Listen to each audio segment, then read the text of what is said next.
हिंदगी, हिंदी है जिंदगी।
आप सभी को नमस्कार। हिंदी साहित्य का इतिहास अनमोल रत्नों का खजाना है। कहते हैं साहित्य और समाज एक दूसरे के पूरक होते हैं। साहित्य समाज के मानसिक और सांस्कृतिक उन्नति और सभ्यता के विकास का साक्षी भी होता है। और श्रेष्ठ साहित्य वही होता है जिसमें अनुभूति की तीव्रता और भावना का प्राबल्य हो, जो जीवन के यथार्थ को अंश, खंड, प्रश्न, विचार या अनुभूति को गहनता के साथ व्यंजित करता हो, जिसमें जीवन की सूक्ष्म गहन अनुभूति और विचार भी हो। और हिंदी साहित्य में एक नाम ऐसा ही है जिसने अपनी कल्पना और कलम के समागम को साहित्य के पन्नों पर कुछ इस कदर उकेरा कि लोग उनकी कलम के कायल हो गए। आज दशकों के बाद भी उनकी कहानियां सुनी जाती हैं, पढ़ी जाती हैं, और उनके लिखे उपन्यासों सबके लिए एक मिसाल है। जिंदगी सोने और खाने का नाम नहीं है, आगे बढ़ते रहने की लगन का नाम जिंदगी है। तो ऐसे विचार रखने वाले हिंदी साहित्य के सुनहरे इतिहास में अपनी अमिट छाप छोड़ने वाले साहित्य की अनमोल धरोहर उपन्यास सम्राट मुंशी प्रेमचंद जी की 141वीं जयंती है। और इस अवसर पर मैं शालिनी वर्मा आप सबका हिंदी शिक्षण, समाज्ञा समाचार पत्र और हिंदी है जिंदगी के इस कार्यक्रम में सबको प्रणाम करती हूँ, आप सबका अभिनंदन करती हूँ, आप सबको नमन करती हूँ। हमारा ये मंच शिक्षकों का मंच है, कवियों और लेखकों का मंच है और हिंदी के प्रचार प्रसार का मंच है। हम सभी आज इस पटल के माध्यम से हिंदी साहित्य के महान रचनाकार मुंशी प्रेमचंद जी को नमन करते हैं। पर सबसे पहले, जैसे हमारी भारतीय संस्कृति की विशेषता है, किसी भी कार्यक्रम का आयोजन करने से पहले हम माँ सरस्वती को नमन करते हैं। तो मैं सबसे पहले आदरणीय सुषमा रजनी जी को मंच पर आमंत्रित करती हूँ कि वो मंच पर आएं और माँ शारदा को वंदन करें। सुषमा जी, माँ शारदा को आपकी वंदना हो। धन्यवाद शालिनी। और सबसे अधिक मैं धन्यवाद कहना चाहती हूँ हिंदी शिक्षण के मंच को और हिंदी है जिंदगी के मंच को, क्योंकि हम सबको इस साहित्य से जोड़ने का, और साहित्य से तो हम जुड़े हुए थे, लेकिन हर विधा पर कुछ विचार विमर्श करने का मौका हमें समय समय पर मिल रहा है। तो मैं अपने इस कार्यक्रम को माँ सरस्वती के वंदन से आरंभ करती हूँ, क्योंकि माँ सरस्वती हैं तो हमारे कलम में सब कुछ है, और हमारी कलम, हमारी वाणी, हमारा व्यवहार, इन सब का सुधार माँ शारदा करती रहे, ऐसी मेरी प्रार्थना। वीणा वादिनी हे माँ सरस्वती, वीणा वादिनी हे माँ सरस्वती, कर जोड़ करे स्तुति तेरी, वीणा वादिनी हे माँ सरस्वती, वीणा वादिनी। खोले ज्ञान पुंज अज्ञान हर, खोले ज्ञान पुंज अज्ञान हर, हे श्वेत वस्त्र धारिणी, हे श्वेत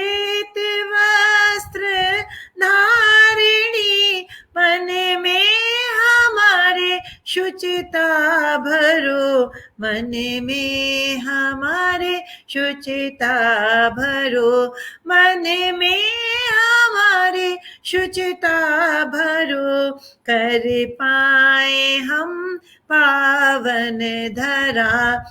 वीणा वादिनी हे माँ सरस्वती, वीणा वादिनी हे माँ सरस्वती, तेरा वरद हस्त रहे सदा, तेरा वरद हस्त रहे सदा, हर मनुज पे संसार के, हर मनुज पे संसार के, हम हैं संतति तेरी ही माँ, हम हैं संतति तेरी ही माँ, अब तू हमें उबार ले।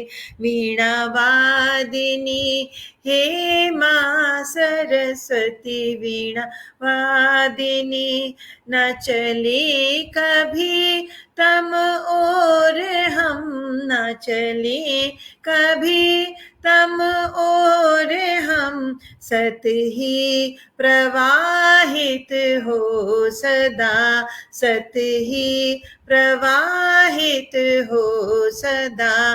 वीणा वादिनी हे माँ सरस्वती, वीणा वादिनी, माँ कलुष हरो ना हो भेद भाव, माँ कलुष हरो न रहे भेद भाव, चाहूं और समता समृद्ध हो, चाहूं और समता समृद्ध हो, अनुरागमय ये विश्व हो, अनुरागमय ये विश्व हो, तेरी कृपा हम पर रहे।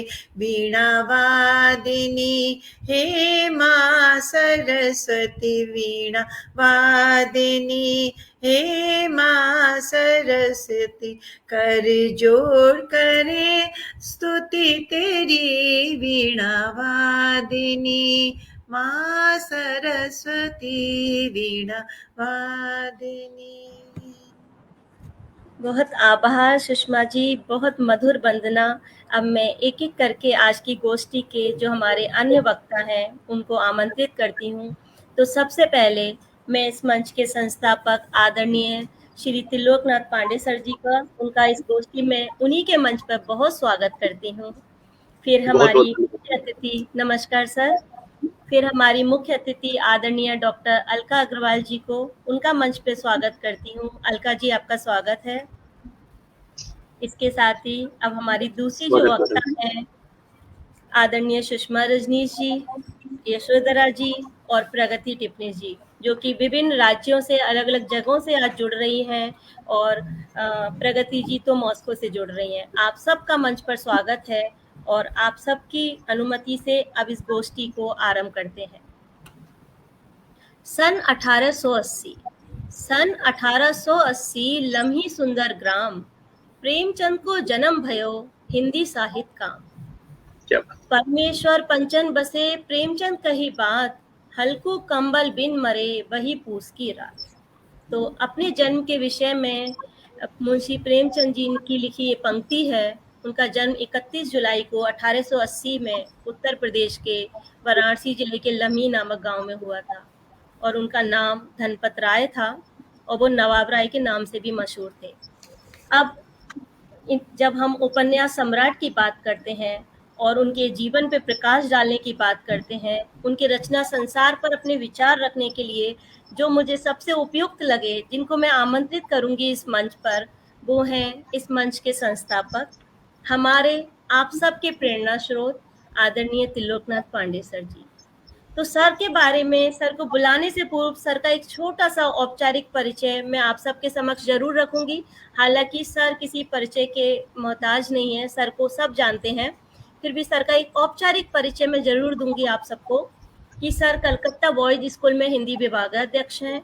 हिंदी समाज्ञा दैनिक में बहुत वरिष्ठ पत्रकार हैं, उच्च कोटि के शिक्षक हैं, कवि हैं, लेखक हैं, प्रेरक और सार्वजनिक वक्ता हैं, कार्यशाला विशेषज्ञ हैं और सर को अनेक सम्मान मिले हैं। और सबसे ज़्यादा जो सर का सम्मान है, जो सर का व्यक्तित्व है कि सर इतने विनम्र हैं। तो सर, आपके मंच पर आपका स्वागत है। आप आइए, गोष्ठी का शुभारंभ कीजिए और अपने विचार सारे दर्शकों के सामने, हम सबके सामने रखिए। स्वागत है सर। बहुत बहुत धन्यवाद शालिनी मैडम। और यहाँ उपस्थित जितने भी हमारे त्रिलोक जी, मैं इंटरप्ट कर रही हूँ, मैं बहुत क्षमा चाहती हूँ। कृपया अगर सभी लोग अपना माइक म्यूट कर लें, क्योंकि कुछ धीमी सी आवाज लगातार आ रही है। जी बिल्कुल, बहुत बहुत धन्यवाद मैडम, ये बहुत जरूरी है। सर्वप्रथम मैं यहाँ उपस्थित मुख्य अतिथि महोदया डॉक्टर अलका अग्रवाल जी का तहे दिल से स्वागत करता हूँ।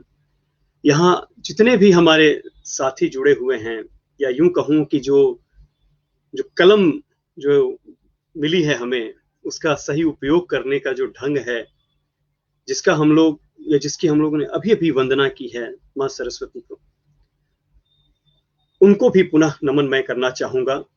और जितने भी हमारे साथी जुड़े हैं, यहाँ पर यशोधरा मैडम जुड़ी हुई हैं, प्रगति जी जुड़ी हुई हैं, सुषमा मैडम और शालिनी मैडम जी, हम सभी शिक्षण की दुनिया से जुड़े हुए हैं, लेखन की दुनिया से किसी न किसी रूप में हम सभी जुड़े हुए हैं। और जितने भी हमारे साथी जुड़ रहे हैं, या चाहे वो हिंदी शिक्षण मंच हो, हिंदी है जिंदगी, या पाठक वर्ग समज्ञा का हो, या न्यूज यात्रा टाइम्स, या शोध जो कार्य चलता है, उनको भी नमन है। आप सभी जुड़े हैं। अगर जुड़े हैं तो इसके पीछे एक कारण है। कारण यह है क्योंकि आज का दिन बड़ा शुभ है। शुभ इसलिए है क्योंकि आज जो है 31 जुलाई है, और 31 जुलाई जो है उसे भुलाई नहीं जा सकती, उसे भुलाया नहीं जा सकता, है ना। क्योंकि प्रेमचंद एक ऐसा नाम जिसके विषय में जितना कहा जाए उतना ही कम। आज जो है देश विदेश, ऐसा शायद ही कोई हिंदी का कोई ऐसा व्यक्ति हो जो कभी आई भी जानता हो और बोल पाता हो, वो प्रेमचंद को ना जाने। ऐसी स्थिति तो मुझे नहीं लगता कि कहीं पर उत्पन्न होगी। वो जानते हैं। इसके पीछे कारण क्या है?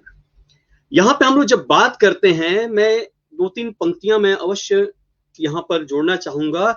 है नमन यहाँ पर जो कलम के सिपाही हैं, है नमन जो यहाँ कलम के सिपाही हैं, है नमन उस चिंगारी को जिसकी वजह से हम आज कहीं ना कहीं कलम के सिपाही हैं। ये सच्चाई है। चाहे आप हो, हम हो, कोई भी हो, हर कोई कहीं ना कहीं किसी न किसी रूप में आज अपनी कलम को लेकर आगे बढ़ रहा है, देख रहा है, दुनिया देख रही है। हमारे प्रेमचंद, या जो ये शीर्षक है हमारे प्रेमचंद, जी हाँ, आपने सही सुना, हमारे प्रेमचंद। प्रश्न यह उठता है कि आखिर एक रचनाकार हमारा कब हो जाता है? यह प्रश्न बहुत वाजिब है। एक रचनाकार हमारा कब हो जाता है? एक रचनाकार हमारा उस वक्त हो जाता है जब उसकी लेखनी मैं को त्याग देती है। जब उसकी लेखनी मैं को त्याग देती है, जब उसकी लेखनी हमारे अंतर्मन की वाणी हो जाती है। उसकी लेखनी अर्थोपार्जन से लोग हैं लाग कवित बनावत की लीक को छोड़कर जन सामान्य की हो जाती है। प्रेमचंद कोई साधारण लेखक नहीं है। मैं शब्द इस्तेमाल किया मैंने, आखिर में कहा है काल। उनकी रचनाएं आज भी जीवित हैं, हमारे साथ हैं। वे एक जिम्मेदार लेखक थे। धनपत राय से प्रेमचंद का सफर आसान नहीं रहा है। सफर भी वह सफर क्या जिसकी कोई मंजिल ना हो। सफर भी वह सफर क्या जिसकी कोई मंजिल ना हो। हम सफर भी वह हम सफर क्या जो साथ ना हो। प्रेमचंद को पहले से ही पता था कि करना क्या है, उनकी मंजिल क्या है, उनके साथी कौन हैं और बाराती कौन है। साथी और बाराती में अंतर होता है। साथी हमेशा साथ देते हैं और बाराती बारात तक ही रहते हैं। आज पूरा देश जो है, खासकर हिंदी साहित्य बेल्ट जिसको कहते हैं, वो 141वीं प्रेमचंद जयंती मना रहा है। हिंदी साहित्य के आकाश गंगा में प्रेमचंद एक ऐसा ध्रुव तारा है जो आज भी साहित्यकारों को सच्चा साहित्यकार बनने की ओर प्रेरित करते हैं। आज के चकाचौंध में साहित्यकार अपने दायित्व को बहुत हद तक कहीं ना कहीं भुला बैठे हैं। ऐसी स्थिति में प्रेमचंद के कृतित्व, जी हाँ, कृतित्व एवं व्यक्तित्व दोनों ही लाइट हाउस का काम करते हैं। जो सच्चा साहित्यकार होगा ना, बनना चाहेगा, वो प्रेमचंद को अपना गुरु जरूर मानेगा। ये मेरा मानना है। प्रेमचंद कथा साहित्य के इतिहास के ऐसे मोड़ पर खड़े हैं जिन्हें नजरअंदाज नहीं किया जा सकता। प्रेमचंद से पूर्व, जैसा कि आप सभी जानते हैं, कथा साहित्य में जनसाधारण की ध्वनि सुनाई नहीं देती थी। उस व्यक्त या उस वक्त सही माने में देखा जाए, प्रेमचंद ही एकमात्र रचनाकार के रूप में उभर कर आए जिन्होंने पहली बार जनसामान्य की पीड़ा को, महत्वाकांक्षाओं को, सपनों को, भावनाओं को कथा साहित्य में स्थान दिया। यह एक युगांतकारी परिवर्तन था। पहली बार जनता से साहित्य जुड़ा। कबीर की भांति ही प्रेमचंद भी सही मायने में समाज सुधारक थे। उन्हें जहां कहीं भी गलत होता हुआ दिखा, अपनी लेखनी से प्रहार किया। समाज को आईना दिखाने का काम उनकी रचनाएं आज भी कर रही हैं साहब। प्रेमचंद जैसा दूसरा कलम का मजदूर पैदा ना हुआ और शायद आगे होगा भी नहीं। इसके पीछे कुछ बुनियादी कारण हैं, कुछ आदर्श हैं जिन्हें प्रेमचंद ने मरते दम तक त्यागा नहीं था। ये सच्चाई है। और डॉक्टर रामविलास शर्मा की बात करें तो वो स्वयं इस बात पर मुहर लगाते हैं। वो कहते हैं, प्रेमचंद का ध्येय समाज सुधार था। कला की बातें गौण होकर आती हैं। उनका लक्ष्य पहले, जी हां, पहले उस ध्येय की पुष्टि करना था। प्रेमचंद की दृष्टि पैनी है। इतनी बारीकियां प्रेमचंद की रचनाओं में हैं कि क्या कहने। जितनी बार पढ़ी जाती हैं उतनी बार एक नई परत खुलकर अन्वेषण की मांग करती है। यह उसी वक्त संभव होता है जब साहित्यकार अपने समय के प्रति सचेत और सूक्ष्मदर्शी होता है, अपनी जमीन से जुड़ा होता है। प्रेमचंद बड़े अनुभवी लेखक थे जी। उनके अनुभव ही उन्हें समाज सुधारक बनने की ओर धकेलता है। प्रेमचंद आंखें देखी बयान करते हैं। उन्होंने जो अनुभव किया उसे शब्दबद्ध कर दिया।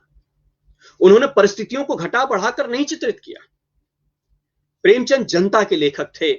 जो साहित्यकार समाज, देश, काल और परिस्थिति पर अपनी पैनी दृष्टि रखता है ना जी, वह समाज सुधारक स्वयं हो जाता है, भविष्य दृष्टा स्वयं हो जाता है और उसकी रचनाएं कालजयी हो जाती हैं। क्या कभी किसी ने सोचा था कि 31 जुलाई 1880 को बनारस के जो लम्ही गांव है, एक कायस्थ परिवार का लड़का हिंदी कथा साहित्य का सम्राट बन जाएगा? किसी को मालूम था क्या? बिल्कुल नहीं।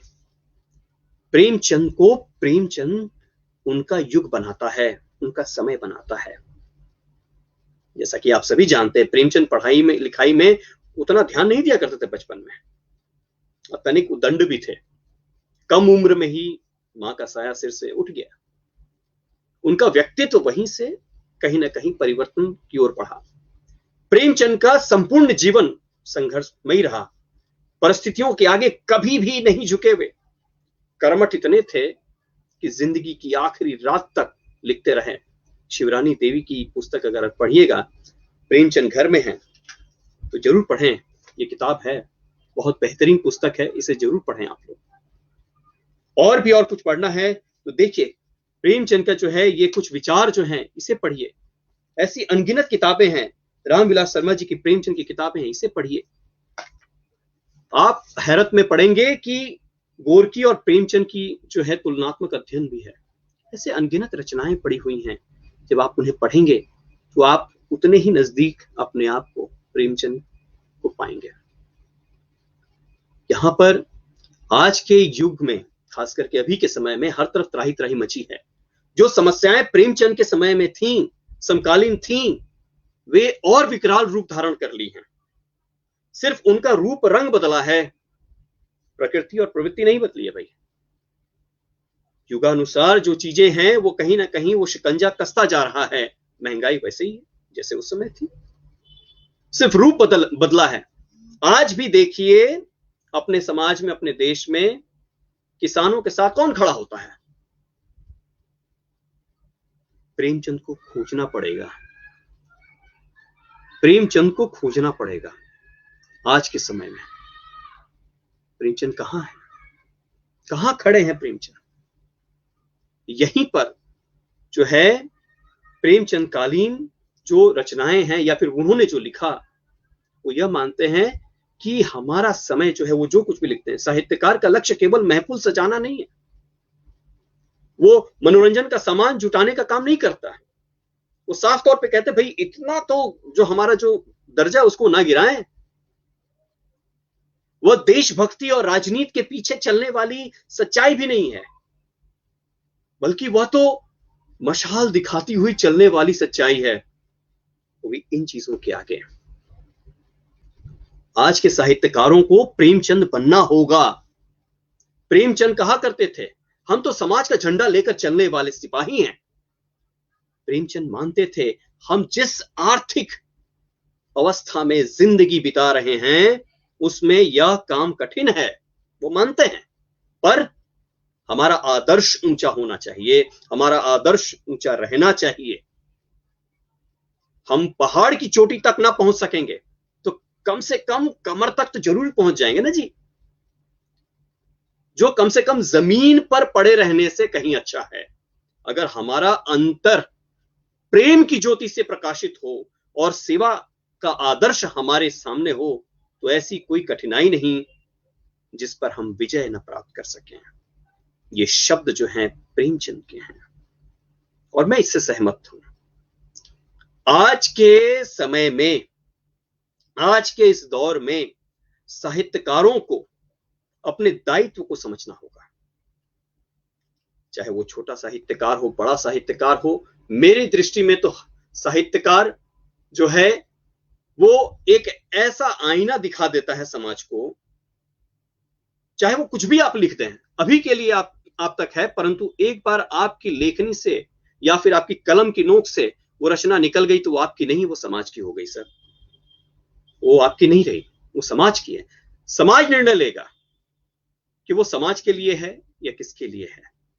यदि आज हम प्रेमचंद को याद करते हैं, जयंती मनाते हैं, तो इसके पीछे कारण है कि प्रेमचंद हमारे साथ खड़े हैं।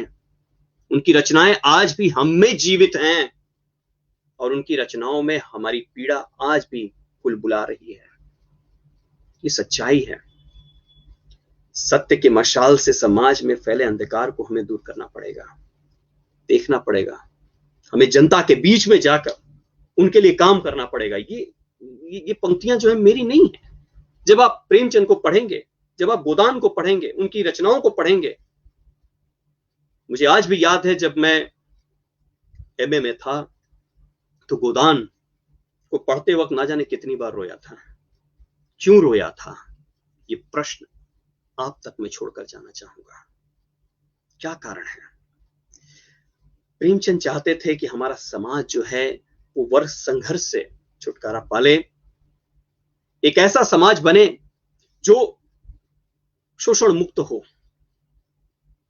सभी मिलजुल कर रहें। एक ऐसे समाज का या उसकी परिकल्पना प्रेमचंद ने की थी, जिसके बारे में हमारे जो आने वाले जितने भी वक्ता हैं निश्चित तौर पे अपनी कहानियों के मार्फत से उस पर प्रकाश डालेंगे। परंतु मैं जाते जाते अवश्य कहना चाहूंगा, प्रेमचंद को समझने के लिए पढ़िए, सिर्फ पढ़ने के लिए ना पढ़ें। सिर्फ जयंती नहीं मनाइए, उनको जी लीजिए। यदि आप साहित्यकार हैं, कोई भी हो, प्रेमचंद को काट कर आप नहीं आगे बढ़ सकते हैं। जब तक आप प्रेमचंद को नहीं समझेंगे, ये मेरा मानना है, तब तक आप साहित्य को नहीं समझ पाएंगे।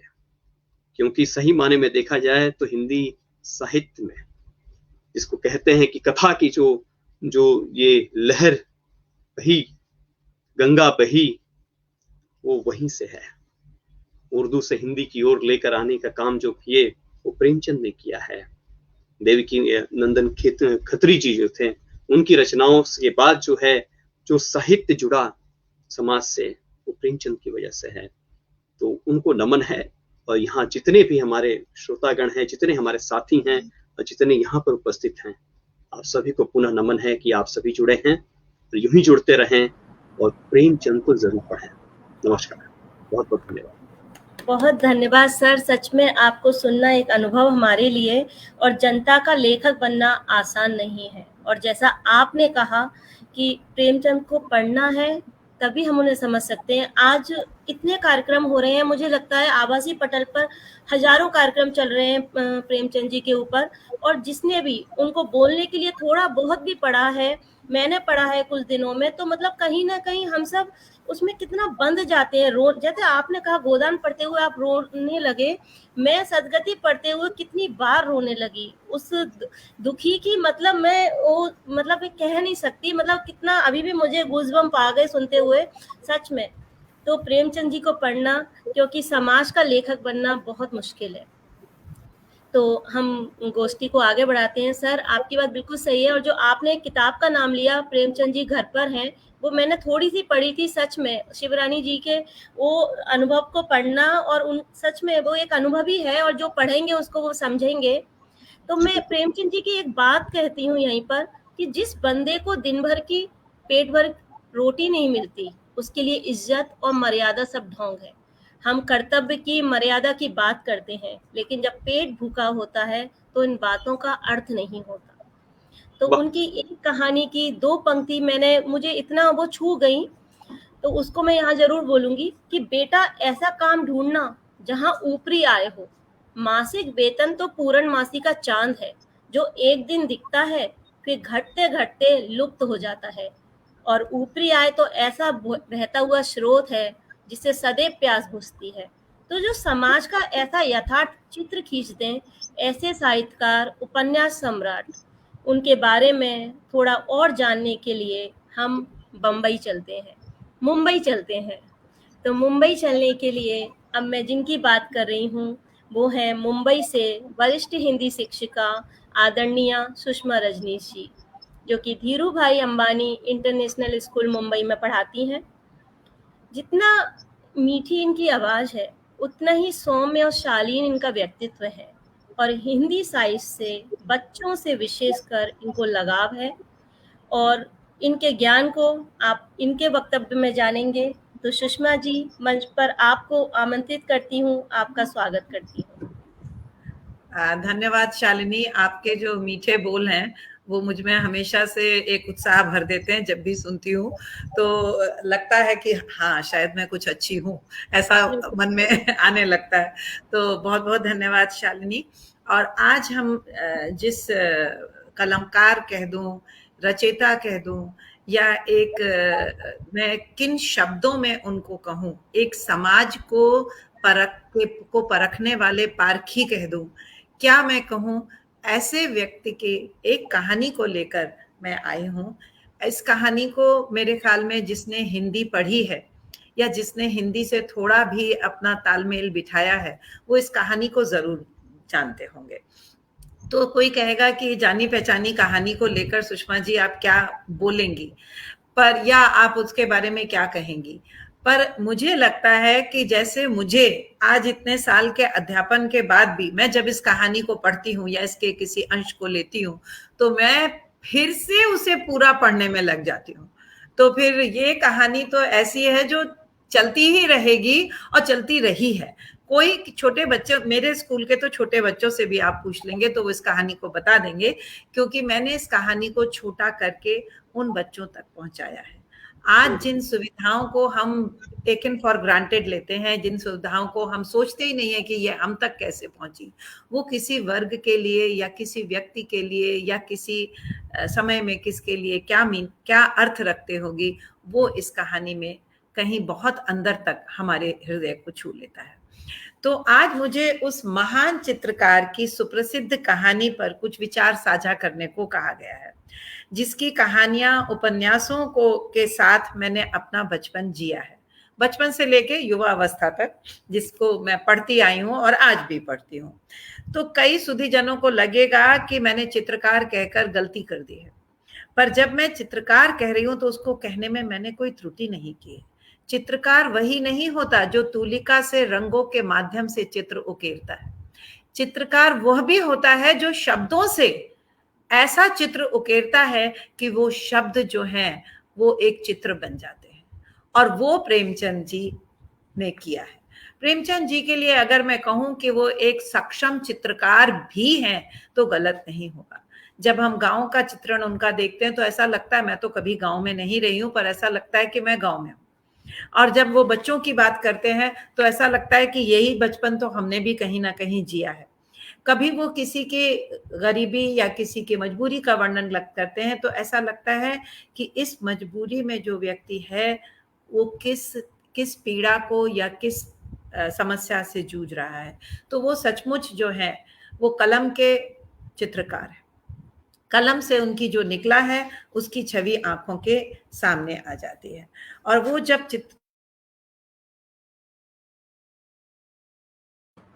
सुषमा जी, आपका माइक म्यूट हो गया है। हाँ, ये मेरा, मैं इस पे कुछ रख देती हूँ तो वो म्यूट हो जाता है। कोई तो बात नहीं, आ जाता है। तो प्रेमचंद्र जी ने अपनी कलम से, अब आप देखिए कि उनके नाम को ही अगर ले लें तो 3 नाम रच डाले उन्होंने। एक उनका नाम धनपत राय जो माता पिता ने दिया होगा, फिर वो नवाब राय के नाम से लिखने लगे और अंत में उनको प्रेमचंद नाम दिया गया। तो उसको वो अंत तक निभाते रहे। तो उनकी कलम, उनकी परिप्रेक्ष्य से आलोड़ित दृष्टिकोण को मेरा नमन है। बात जब अब आप कहेंगे कहानी कौन सी है, नाम तो उसका अभी तक सुषमा ने लिया ही नहीं। तो कहानी है ईदगाह, और उस ईदगाह कहानी को कौन नहीं जानता होगा। शायद अगर चैट बॉक्स में सब डालेंगे तो सब कहेंगे कि हम ईदगाह कहानी से परिचित हैं, या हमने ईदगाह कहानी को बहुत अंदर तक महसूस किया है। तो कोई इसे बाल कहानी कहेगा क्योंकि कहानी तो एक बच्चे के बारे में है। तो कोई इसे धर्म से जोड़ेगा कि ईदगाह में मुस्लिम या इस्लाम को किस तरह से उन्होंने थोड़े से शब्दों में बताया है। तो कोई समाज की विपन्नता और कुव्यवस्था को भी इससे जोड़ेगा, क्योंकि इसमें भ्रष्टाचार और कुव्यवस्था के बारे में भी वह बालक अपने मित्रों के साथ बातचीत कर रहा है। पर मैं इस कहानी को आह्लाद, सामंजस्य, आशा, भावुक ममत्व और नीति, इन सब से जोड़ती हूँ। ना जाने कितनी भावनाओं से इस कहानी को जोड़ा जा सकता है। ईदगाह के हामिद से तो आप सभी परिचित हैं। उस छोटे से बच्चे का मेले में जाने का आह्लाद सब विपन्नताओं के बीच भी हमें खुशी से भर देता है कि वो जिसके सर पे एक पुरानी सी टोपी है और जिसके पैरों में जूते भी नहीं हैं या एक पादुका के नाम पर कुछ नहीं है, और वह इतने लंबे रास्ते के बारे में नहीं सोच रहा है, सिर्फ प्रसन्न है तो ईद के लिए। जब लेखक ने कहानी शुरू की और उसमें बताया कि सूरज भी आज प्रसन्न दिखाई देता है क्योंकि ईद है, सब तरफ प्रसन्नता का वातावरण है, तो जिसने पहली बार पढ़ी होगी उसे लगेगा ये तो कुछ प्रकृति वर्णन होने जा रहा है। तो वो प्रकृति के भी करीब है। जब इंसान के मन में खुशी होती है तो प्रकृति भी खुशी दिखाती है। 30 दिन के रोजे के बाद ईद आई है और सब उसकी तैयारियों में लगे हुए हैं। यहाँ तक कि कुछ तो अपने काम की तरफ दौड़े जा रहे हैं चौधरी जी के घर की, अगर कहीं ईद के दिन वो नाराज हो गए तो वो मुहर्रम में बदल जाएगी। तो यहाँ पर मजबूरियां भी हैं और खुशियां भी हैं। बच्चे 8 पैसे 7 पैसे लेकर भी अपने को किसी धनी से कम नहीं समझ रहे हैं और अपनी रेजगारी को निकालकर बार बार गिन रहे हैं, जो आज शायद संपन्न परिवार के बच्चे ना सोच पाए कि ये क्या होता है। लेकिन जब मैंने इस कहानी को सुनाया तो मैं वाकई अभिभूत हुई कि बच्चे इस बात को समझ रहे थे कि पैसे अगर कम होते हैं तो क्या होता है। तो सब बच्चे प्रसन्न हैं और ऐसे में हामिद भी जा रहा है। दादी का बिल्कुल मन नहीं है कि उसे भेजे। बच्चों की आशा, उनकी कल्पना तो राई का पर्वत बना देती है। इन पंक्तियों में देखिए कैसे प्रेमचंद जी ने कहा है, हामिद के पांव में जूते नहीं है, सिर पर एक पुरानी धुरानी टोपी है जिसका गोटा काला पड़ चुका है, फिर भी वह प्रसन्न है।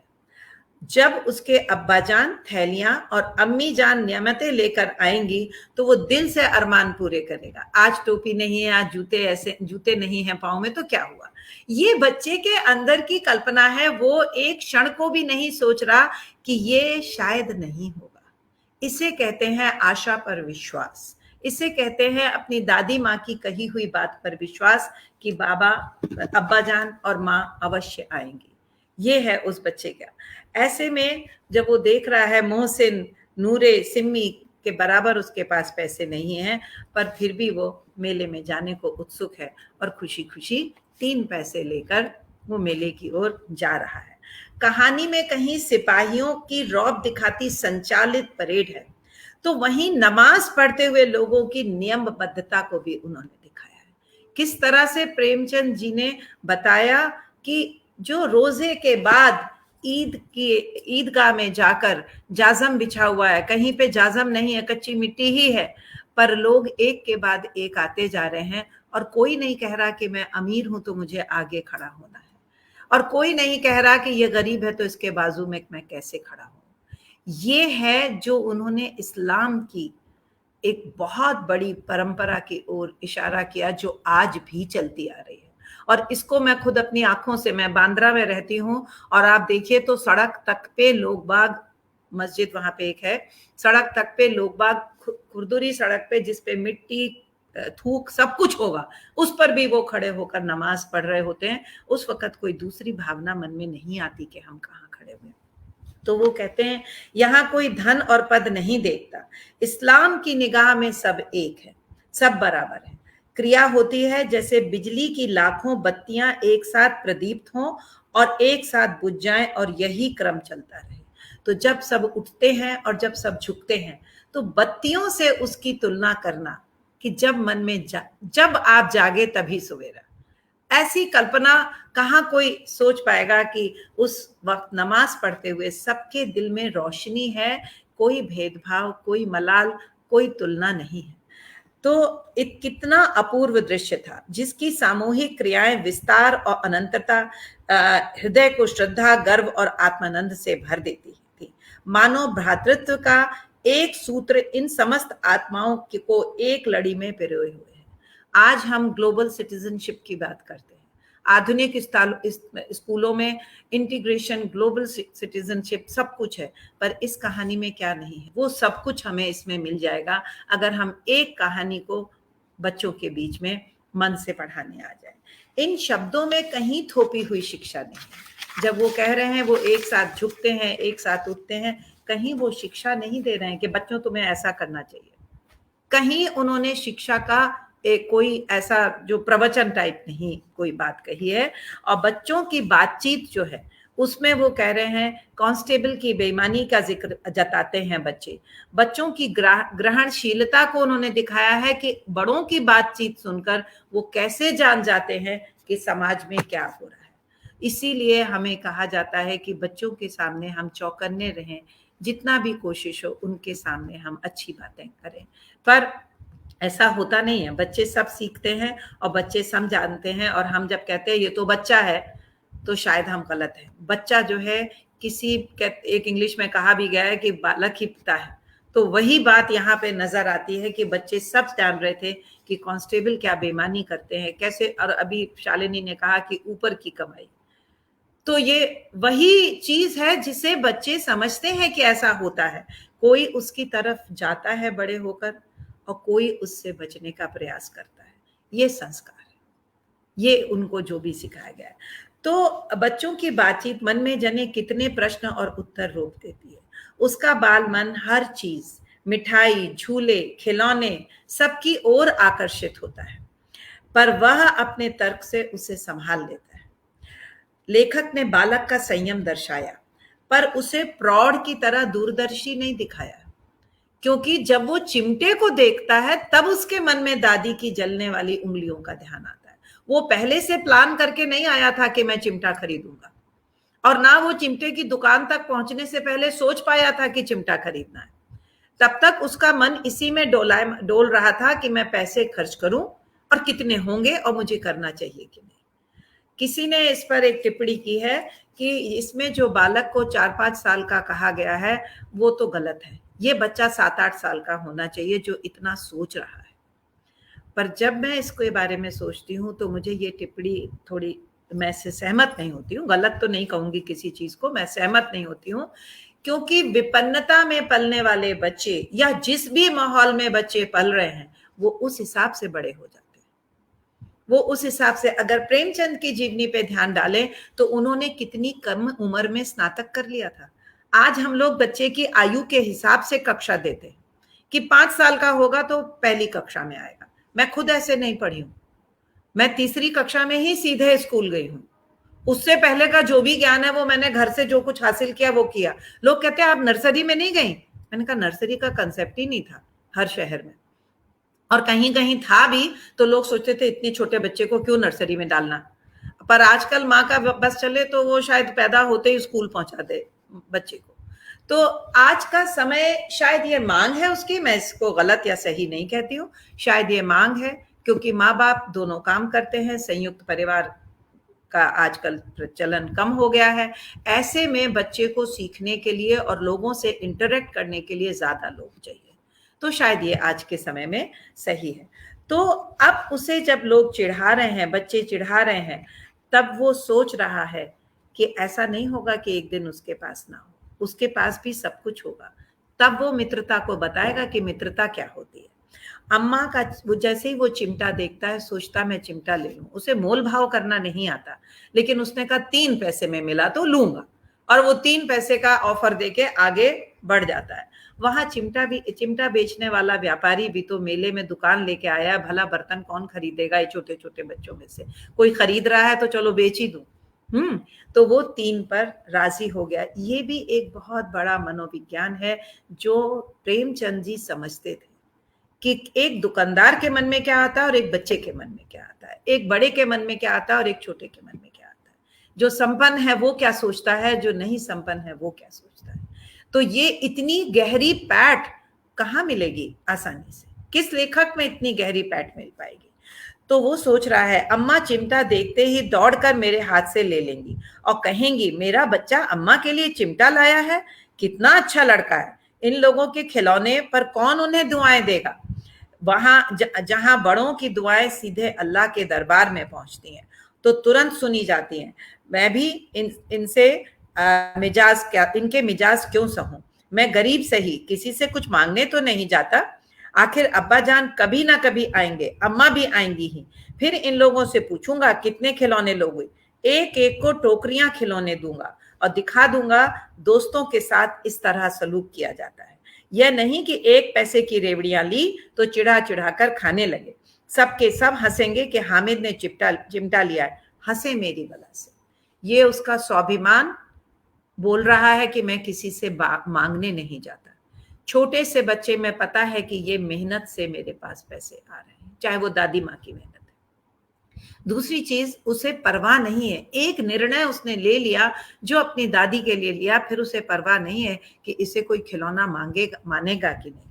तो यहाँ प्रेमचंद जी ने ये दिखाया है कि बच्चों में भी निर्णय शक्ति होती है। हम उनके लिए निर्णय लेते रहते हैं, हम कहते हैं तुम ये बनो तुम ये बनो। अभी मैं एक गोष्ठी में थी, शालिनी जी ने ही मुझे उस गोष्ठी में बुलाया था और वहाँ कथा हम पढ़ रहे थे। तो भाग्यम शर्मा जी ने एक बच्चे का चित्रण किया था कि बच्चा परेशान है, माँ की बात सुने कि पिता की बात सुने कि टीचर की बात सुने। और सचमुच ऐसा है कि बच्चा नहीं सोच पा रहा, हम उसके लिए निर्णय ले रहे हैं। पर यहाँ ये बच्चा अपने लिए निर्णय स्वयं ले रहा है कि कोई कहता है कि तूने खिलौना नहीं लिया तो मेरी बला से, मैं अपने इस चिमटे से प्रसन्न हूँ। बच्चों के शास्त्रार्थ का चित्रण बहुत अच्छा किया है, इतना सुंदर चित्रण शायद ही किसी ने किया। ऊपर से हामिद तर्क दे रहा है, मोहसिन ने उस पर चोट करी कि तुम्हारे चिमटे का मुंह तो रोज आग में जला करेगा, और हामिद ने कहा कि आग में तो बहादुर ही कूदते हैं। उसने समझा कि हामिद लाजवाब हो जाएगा, पर हामिद ने तुरंत जवाब दिया, आग में बहादुर ही कूदते हैं जनाब, तुम्हारे ये वकील, ये सिपाही, ये भिश्ती घर में घुस जाएंगे। आग में वह काम है जो ये रुस्तमे हिंद ही कर सकता है। तो ये विश्वास है अपने ऊपर, ये चिमटे पे विश्वास नहीं है, ये अपनी वाणी पर विश्वास है कि जो मैं कह रहा हूं और जो मैं सोच रहा हूं, और इस चीज को बच्चे जब आपस में बहस करते हैं तो आप सुनिए कि बच्चे क्या क्या बहस करते हैं। कोई कहता है मेरे पास तो 100 पेंसिल है, तो दूसरा फौरन कहता है मेरे पास 1000 पेंसिल है। और ये मैंने खुद अपने कानों से सुना कि बच्चे कहते हैं कि मेरे घर में तो, एक बच्चे ने कहा मेरे घर में तो एक छोटी बहन पैदा हुई है, दूसरे बोला मेरे घर में तो 2 पैदा हुई है। हाँ, तो और ये मैंने अपने कानों से सुना है। तो तीसरा बोला आपके यहाँ तो 2 हैं, मेरे यहाँ तो 2 बड़ी भी हैं, 2 छोटी भी हैं।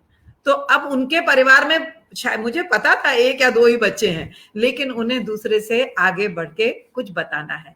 और यहीं से उनकी तर्क शक्ति जो है वो धीरे धीरे डेवलप होती है या बढ़ती है, जिसे आप आज हम लोग शिक्षण प्रणाली में लाने का प्रयत्न कर रहे हैं कि बच्चे स्वयं से तर्क करें, स्वयं से रिसर्च करें और स्वयं से आगे बढ़ें।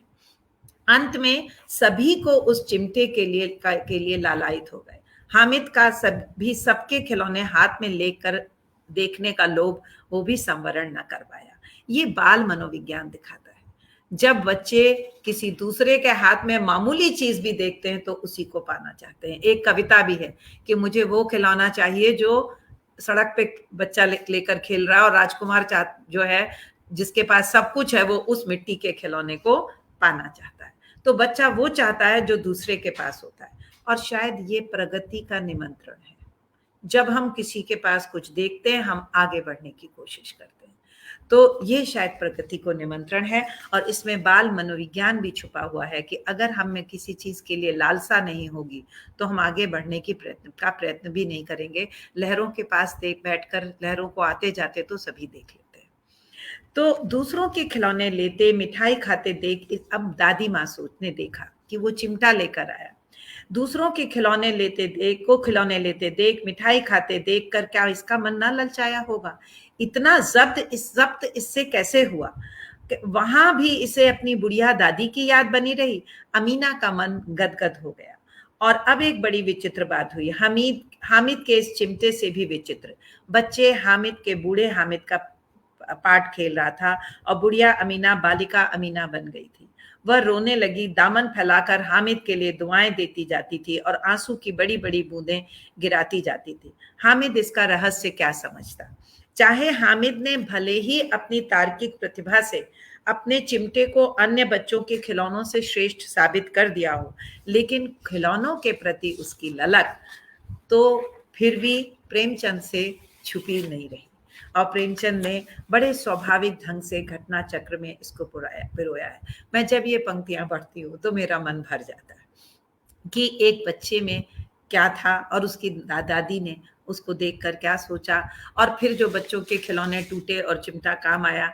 जब मैंने इसको अपने केजी के बच्चों को सुनाया जो 4 वर्ष के हैं, और आजकल ऑनलाइन शिक्षा चल रही है तो वो घर में ही है, मैंने कहा कितने बच्चों को चिमटा पता है? सारे बच्चे रसोई घर से दौड़कर और चिमटा उठा लाए। और जब उसने कहा था खंजरी में बजाते हैं तो वो मैंने उनको ऐसे हाथ से सिर्फ दिखाया था। बच्चे उसको बजा के देखने भी लगे। मैं डरी कि किसी के चोट लग गई तो मुझे कोई शिक्षिका को ब्लेम किया जाएगा कि आपने क्यों ये मंगा लिया। पर आज जो एक मामूली सा उपकरण सबकी रसोई में है, वो उपकरण भी, मामूली सी चीज भी किसी के लिए कितनी बड़ी चीज होती है, और उस पर कहानी लिख डालना, ये तो मेरे ख्याल में मतलब बहुत अंदर से एक वो होनी चाहिए। मतलब मैं उसके लिए शब्द नहीं ढूंढ पा रही हूँ। तब आप इस तरह की रचना कर पाते हैं कि एक छोटी सी चीज, ये रोटी नहीं है जिसकी भूख हो, ये मिठाई नहीं है जिसकी लालच हो, ये पढ़ाई नहीं है जिसकी जरूरत हो, ये एक मामूली सा उपकरण है रसोई में। और उसके लिए भी कुछ परिवारों को क्या करना पड़ता है और क्या होता है, ये प्रेमचंद ही समझ पाते हैं। मैंने थोड़ा शालिनी समय ज्यादा ले लिया है, पर शायद जब प्रेमचंद पे बात आती है तो रुकना थोड़ा मुश्किल हो जाता है। बहुत बहुत धन्यवाद, आप सब ने इसको सुना। बहुत अच्छा विश्लेषण किया आपने। धन्यवाद। सुषमा जी बहुत अच्छा, धन्यवाद। नहीं, सच में बच्चों के मनोविज्ञान पर लिखना, और एक बच्चे के जो गरीबी में है उसके दिमाग में कितना चल रहा है मेले से जाने से लेके और आने तक, तो सच में वो लिखना शायद उनके लिए ही संभव था। और जितना अच्छे से आपने इसका विश्लेषण किया सुषमा जी, आपको मैं नमन करती हूँ। और प्रणाम करती हूँ। आपने उस एक एक चीज को हमें मतलब इतने सरल भाव से, जिसने भी हमारे दर्शक देख रहे हैं, मैं देखिए बराबर वो कमेंट कर रहे हैं कि हामिद, और अपने आप को कहीं ना कहीं जोड़ पा रहे हैं। और यही तो एक काबिलियत होती है कि जोड़ देना। जैसे सर हमेशा कहते हैं कि हम जोड़ने का काम करते हैं, और ये कहानियां कहीं ना कहीं हमें जोड़ने का ही काम करती हैं। और प्रेमचंद जी ने ही लिखा है कि वही लिखता है जिसके भीतर कोई पीड़ा, कोई बेचैनी होती है। हालांकि हाँ, उन्होंने अपना बचपन कैसा बिताया हम सब जानते हैं, सौतेली माँ के साथ और फिर बिना उनके। तो वो पीड़ा, वो बेचैनी उनके अंदर थी, जो शायद उनकी कहानियों में हम आज तक इतने 100 वर्ष के बाद भी उन कहानियों से जुड़े हुए हैं। तो कहीं ना कहीं वो उनकी भोगी हुई भी थी। क्योंकि कहते हैं, एक ओरहन पामुक तक ने कहा ये बात कि लेखन सिर्फ किसी गहरी पीड़ा से ही उपजता है। तो जो महसूस करते हैं वो कलम से जरूर आता है, और सुख से सुख उपज सकता है, सुख से रचना नहीं होती। संसार का कोई भी सृजन पीड़ा के बगैर संभव नहीं है, क्योंकि बिना पीड़ा के तो माँ तक अपार कष्ट और पीड़ा दिए बगैर नया जीवन संसार में नहीं लाती। तो सृजन का जो उत्स है वो भी दुख है। तो कहीं ना कहीं जो दुख और पीड़ा है वो हमारे सृजन में, हमारी कलम में आ जाता है। चलिए, मैं प्रेमचंद जी की एक और बात से इस अपनी बात को समाप्त करती हूँ कि अन्याय होने पर चुप रहना अन्याय करने के ही समान है। तो उनके जो विचार हैं, एक एक पंक्ति हमारे सामने मुझे लगता है कितने प्रश्न खोल देती है कि एक एक बात में उनकी कितनी गहराई है। पर इसी बात को अगर आप और आगे समझना चाहते हैं तो हम मास्को चलते हैं। तो मास्को में मैं आज आपको मिलवाती हूँ, जो पहली बार हमारे इस मंच पर आई हैं, पर बहुत ही अच्छी, देश से दूर हैं पर हिंदी भाषा से दूर नहीं है। हालांकि हिंदी भाषा से उनका वो संबंध नहीं है, लेकिन देश से इतने दूर रहकर भी उन्होंने अपना संबंध नहीं छोड़ा है। उच्च कोटि की लेखिका हैं, योग साधिका हैं, योग करती हैं, सिखाती हैं, और बहुत ही विनम्र हैं। तो अब मंच पर आमंत्रित करते हैं प्रगति टिपनिस जी को मॉस्को से। प्रगति जी, आपका हिंदी शिक्षण पर इस मंच पर स्वागत है, आज और हमेशा। शालिनी जी, इतने सुंदर शब्दों से मुझे आमंत्रित करने के लिए स्वागत, इस मंच से जोड़ने के लिए आपका आभार। और मैं मंच का आभार व्यक्त करती हूँ। उपस्थित सभी प्रबुद्धजनों को अपना नमस्ते कहती हूँ। फेसबुक से जुड़े हमारे दोस्तों और दूसरे माध्यमों से जुड़े श्रोताओं को नमस्ते कहती हूँ। और अब सुषमा जी ने इतना सुंदर विवेचन किया, विश्लेषण किया, उसके बाद मुझे बोलना थोड़ा मुश्किल होगा, और मैं बहुत अच्छी वक्ता भी नहीं हूं, तो मैंने अपने ख्याल लिख लिए हैं, मैं उनको पढ़ सा दूंगी और उम्मीद करती हूँ कि आप लोगों को पसंद आएगा।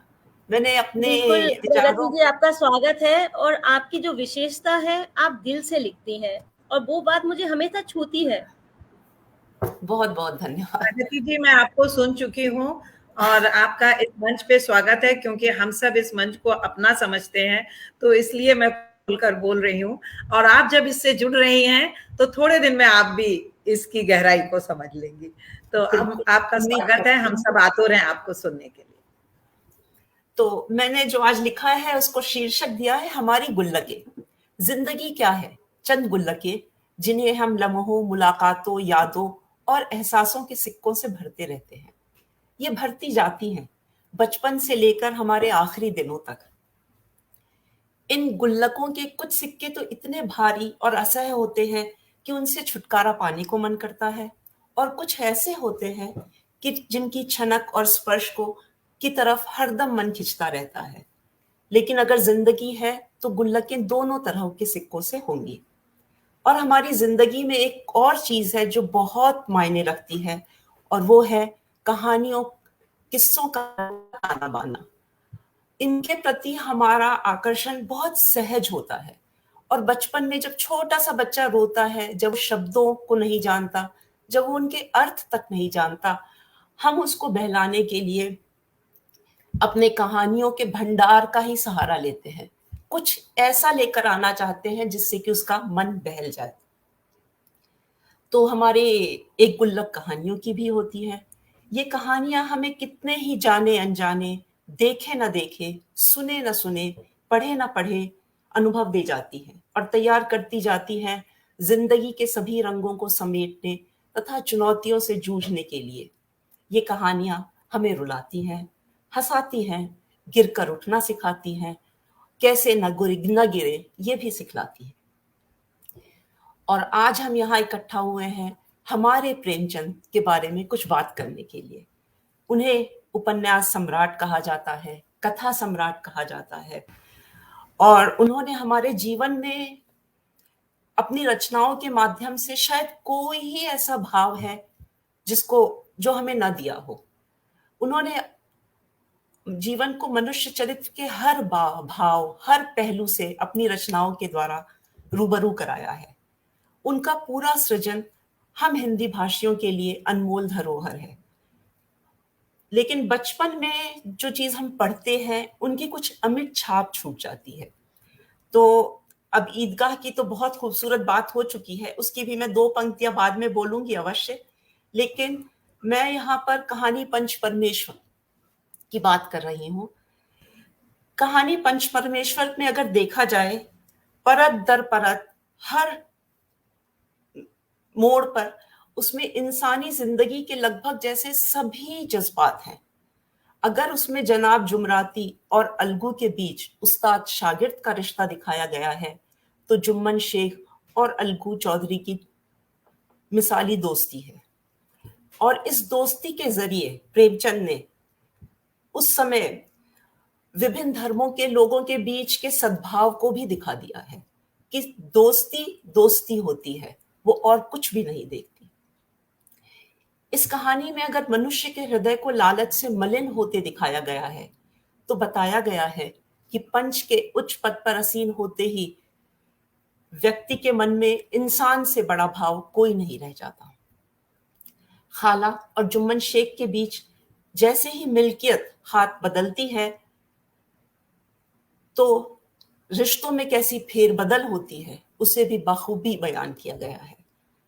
खाला बेचारी जब गांव भर में अपना दुखड़ा रोते फिरती है, तो कैसे लोग उसकी बात तो सुनते हैं, लेकिन संवेदना और सहानुभूति की जगह उसको हास्य का पात्र बनाते हैं। क्या यह हमारे लिए अनजानी बात है? शायद नहीं।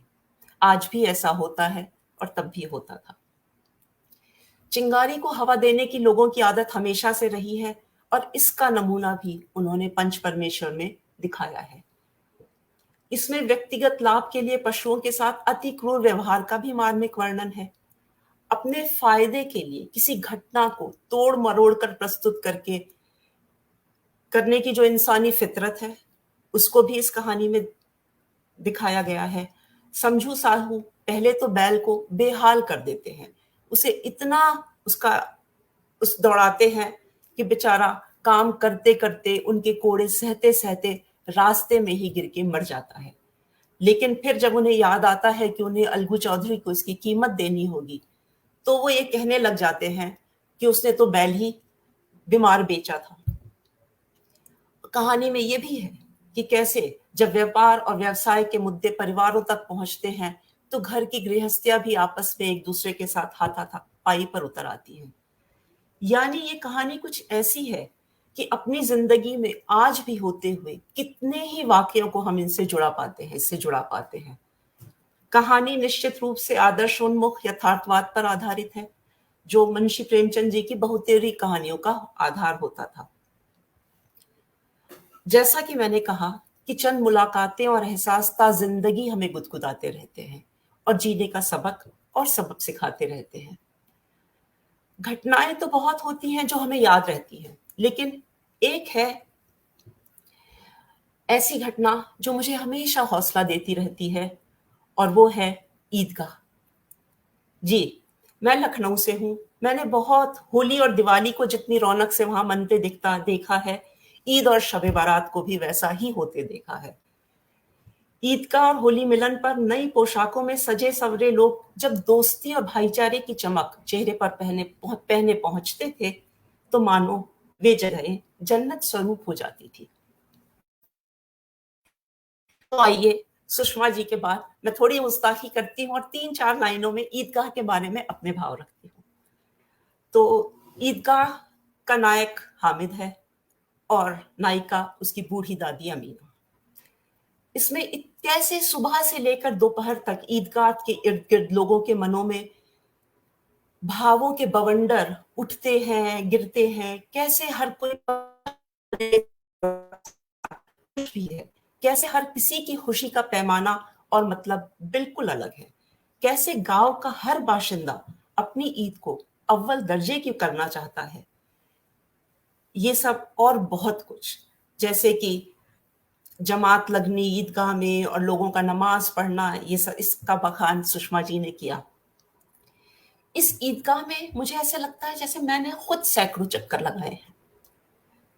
किसी को कुर्ते में बटन टाकने के लिए धागा दिया है, तो किसी के घर से दूध लिया है खीर पकाने के लिए। हर साल ईद आती है और ये जिक्र है रमजान वाली ईद का, और आती है ईद के मजे ही कुछ और होते थे। एक घर से दूसरे घर घूमो, जाओ, कबाब खाओ, सिवैयां खाओ, ईद गले में लो। लेकिन मुझे हमेशा ईद का जैसे ही पता चलता है कि आ रही है, बस ये जुमला सबसे पहले याद आता है, रमजान के पूरे 30 रोजों के बाद आज ईद आई है, और हामिद और उसकी दादी का प्यार।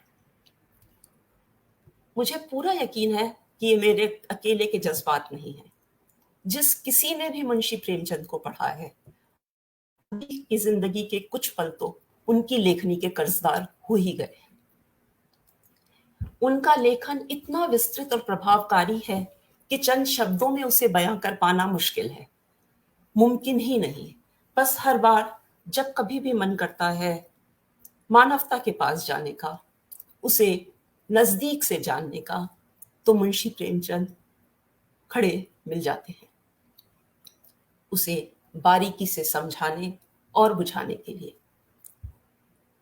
एक सदी पहले वे ऐसा साहित्य लिख गए जो तब तो प्रासंगिक था ही, लेकिन वर्तमान के मुद्दों से भी अछूता नहीं है। वैसे तो साहित्य और कला की अनेक देश विदेश ने हमें दी है, जो हमारे जीवन को बहुमुखी आयाम देने के साथ साथ उसे हर्ष, आह्लाद, उत्साह, संवेदना, त्याग, प्रगति और अनेक रंगों से परिपूर्ण करती है। यही वे रंग हैं जो अदृश्य रूप से हमारी हौसला अफजाई और मार्गदर्शन करते रहते हैं। कभी भी मन में कोई कुछ पढ़ा, कुछ सुना, जैसे कि मन में उभर आता है और हमारे सवालों को हल सा कर जाता है। यह विभिन्नता हमारे जीवन को समृद्धशाली और सारगर्भित बनाती है, हमारी गुल्लकों के वांछनीय सिक्कों को बढ़ाती है और सृजनता को जीवित रखकर हमें सतत नए किस्से, कहानियां देती है।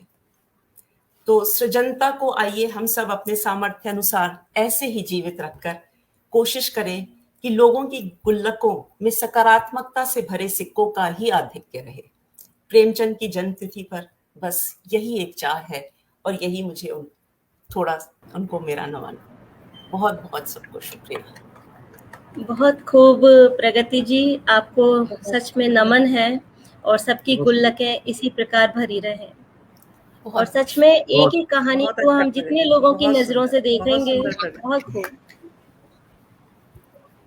बहुत सुंदर प्रस्तुति मैडम, आपको नमन है, स्वागत है पुनः। बहुत सुंदर, बहुत और प्रगति जी बहुत दिल से जोड़ने के लिए ये मौका वही विशेषता है। और जब तक दिल ना लगे तब तक इतनी सुंदर प्रस्तुति हो ही नहीं सकती। वो तो उनकी आवाज से ही समझ में आ रहा था कि मैं यही कहने वाला था, तैयारी की गई है यार, कितना भी समय लिया हो, लेकिन उसमें वो पूरी तरह से जज्ब हुई है, तभी उसको हम तक पहुंचा है। बहुत सुंदर, बहुत सुंदर, बहुत सुंदर, बहुत सुंदर। नमन है आपको, नमन। धन्यवाद प्रगति जी। और सच में सर ने जैसे कहा हमारे प्रेमचंद, तो हमारे प्रेमचंद जब भी बनते हैं जब मैं नहीं रहता। और इसी के बारे में प्रेमचंद जी ने एक लाइन कही है कि आदमी का सबसे बड़ा शत्रु उसका अहंकार है। तो ये अहंकार जब हम छोड़ देते हैं तभी तो प्रेमचंद बन सकते हैं। तो प्रेमचंद जी भारत के कालजयी उपन्यासकारों में से एक हैं, और उन्होंने ग्रामीण और शहरी जीवन का इतनी अच्छी तरह उन्हें अनुभव था, तभी शायद उन्होंने उनके जीवन को, दोनों प्रकार के जीवन को इतनी स्वाभाविक और यथार्थ चित्रण अपनी कृतियों में किया है। और मैं चाहूंगी कि उनकी एक और कृति के बारे में बात करने के लिए अब मैं मंच पर जिसको बुलाऊंगी उन्हें मैं मध्य प्रदेश से आमंत्रित करती हूँ और वो है यशोधरा जी। तो यशोधरा जी के बारे में मैं आपको थोड़ी सी जानकारी दे दूं कि यशोधरा जी सेंट मैरीज कॉलेज स्कूल में विभागाध्यक्ष हैं और इनकी कई पुस्तकें प्रकाशित हो चुकी हैं, जैसे एल्बम, चलचित्र, अतीत के लघु कथा संग्रह, रणवीर। और इसके अलावा सबसे बड़ी बात, हमेशा साहित्य सेवा में यशोधरा जी रहती हैं, मुस्कुराती रहती हैं। और आज हम उनके विचार जानेंगे हमारे प्रेमचंद के बारे में। नमस्कार। आइए यशोधरा जी। मंच को नमन और आप सभी को नमन। बहुत अच्छा आप लोग बोल रहे हैं, मैं सुन रही हूँ और लग रहा है मैं सुनती जाऊं। सभी प्रबुद्ध श्रोताओं को भी नमन। बात हो हमारे प्रेमचंद जी की और गोदान की बात तो आप शुरू से सुन ही रहे हैं।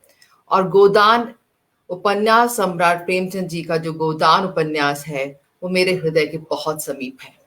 एमए में पढ़ा था, बीए ऑनर्स में भी इसको पढ़ा और जितनी बार पढ़ा हर बार नेत्र आर्द्र हो गए, हृदय भर आया और कंठ अवरुद्ध हो गया। आज भी मैं पता नहीं कैसे आप तक ये अपने भाव पहुंचा पाऊंगी, इसलिए मैंने अपने शब्दों को लेखनीबद्ध किया है, क्योंकि कई बार ऐसा होता है कि जब आप ज्यादा भावुक हो जाते हैं तो नेत्र धुंधले हो जाते हैं और आप देख नहीं पाते हैं। तो शायद ऐसा कुछ ना हो, ईश्वर से यही प्रार्थना है। तो गोदान को दोस्तों हम एक बहुत ही ऐसा उपन्यास मानते हैं जो प्रेमचंद जी का बहुत महत्वपूर्ण उपन्यास है और अंतिम उपन्यास है। यथार्थ की कठोर भूमि से, कठोर धरातल से जन्मा है, किंतु आदर्श की ओर बढ़ा है। जैसे कि प्रेमचंद जी इस बात के लिए जाने जाते हैं, आदर्श उन्मुखी यथार्थवादी लेखक। और प्रेमचंद जी के इस उपन्यास में ग्राम्य जीवन का और कृषि संस्कृति का महत्वपूर्ण एक आप कह सकते हैं पृष्ठभूमि है। इसे इसका महाकाव्य भी कहा गया है और इसमें प्रगतिवाद, गांधीवाद, साम्यवाद का पूर्ण रूप से चित्रण देखा जा सकता है। गोदान हिंदी उपन्यास साहित्य का एक उज्ज्वलतम प्रकाश स्तंभ है। प्रेमचंद जी ने अपने अर्ध शताब्दी के जीवन में जो कुछ भी देखा, जैसे हम सब सुन रहे हैं कि संघर्ष से पूर्ण था उनका जीवन, तो जो कुछ भी उन्होंने देखा, सुना, महसूस किया, समझा, उसका प्रभाव गोदान में स्पष्ट रूप से दृष्टिगोचर होता है। भारतीय समाज का पूरा ढांचा उनकी आंखों के सामने था।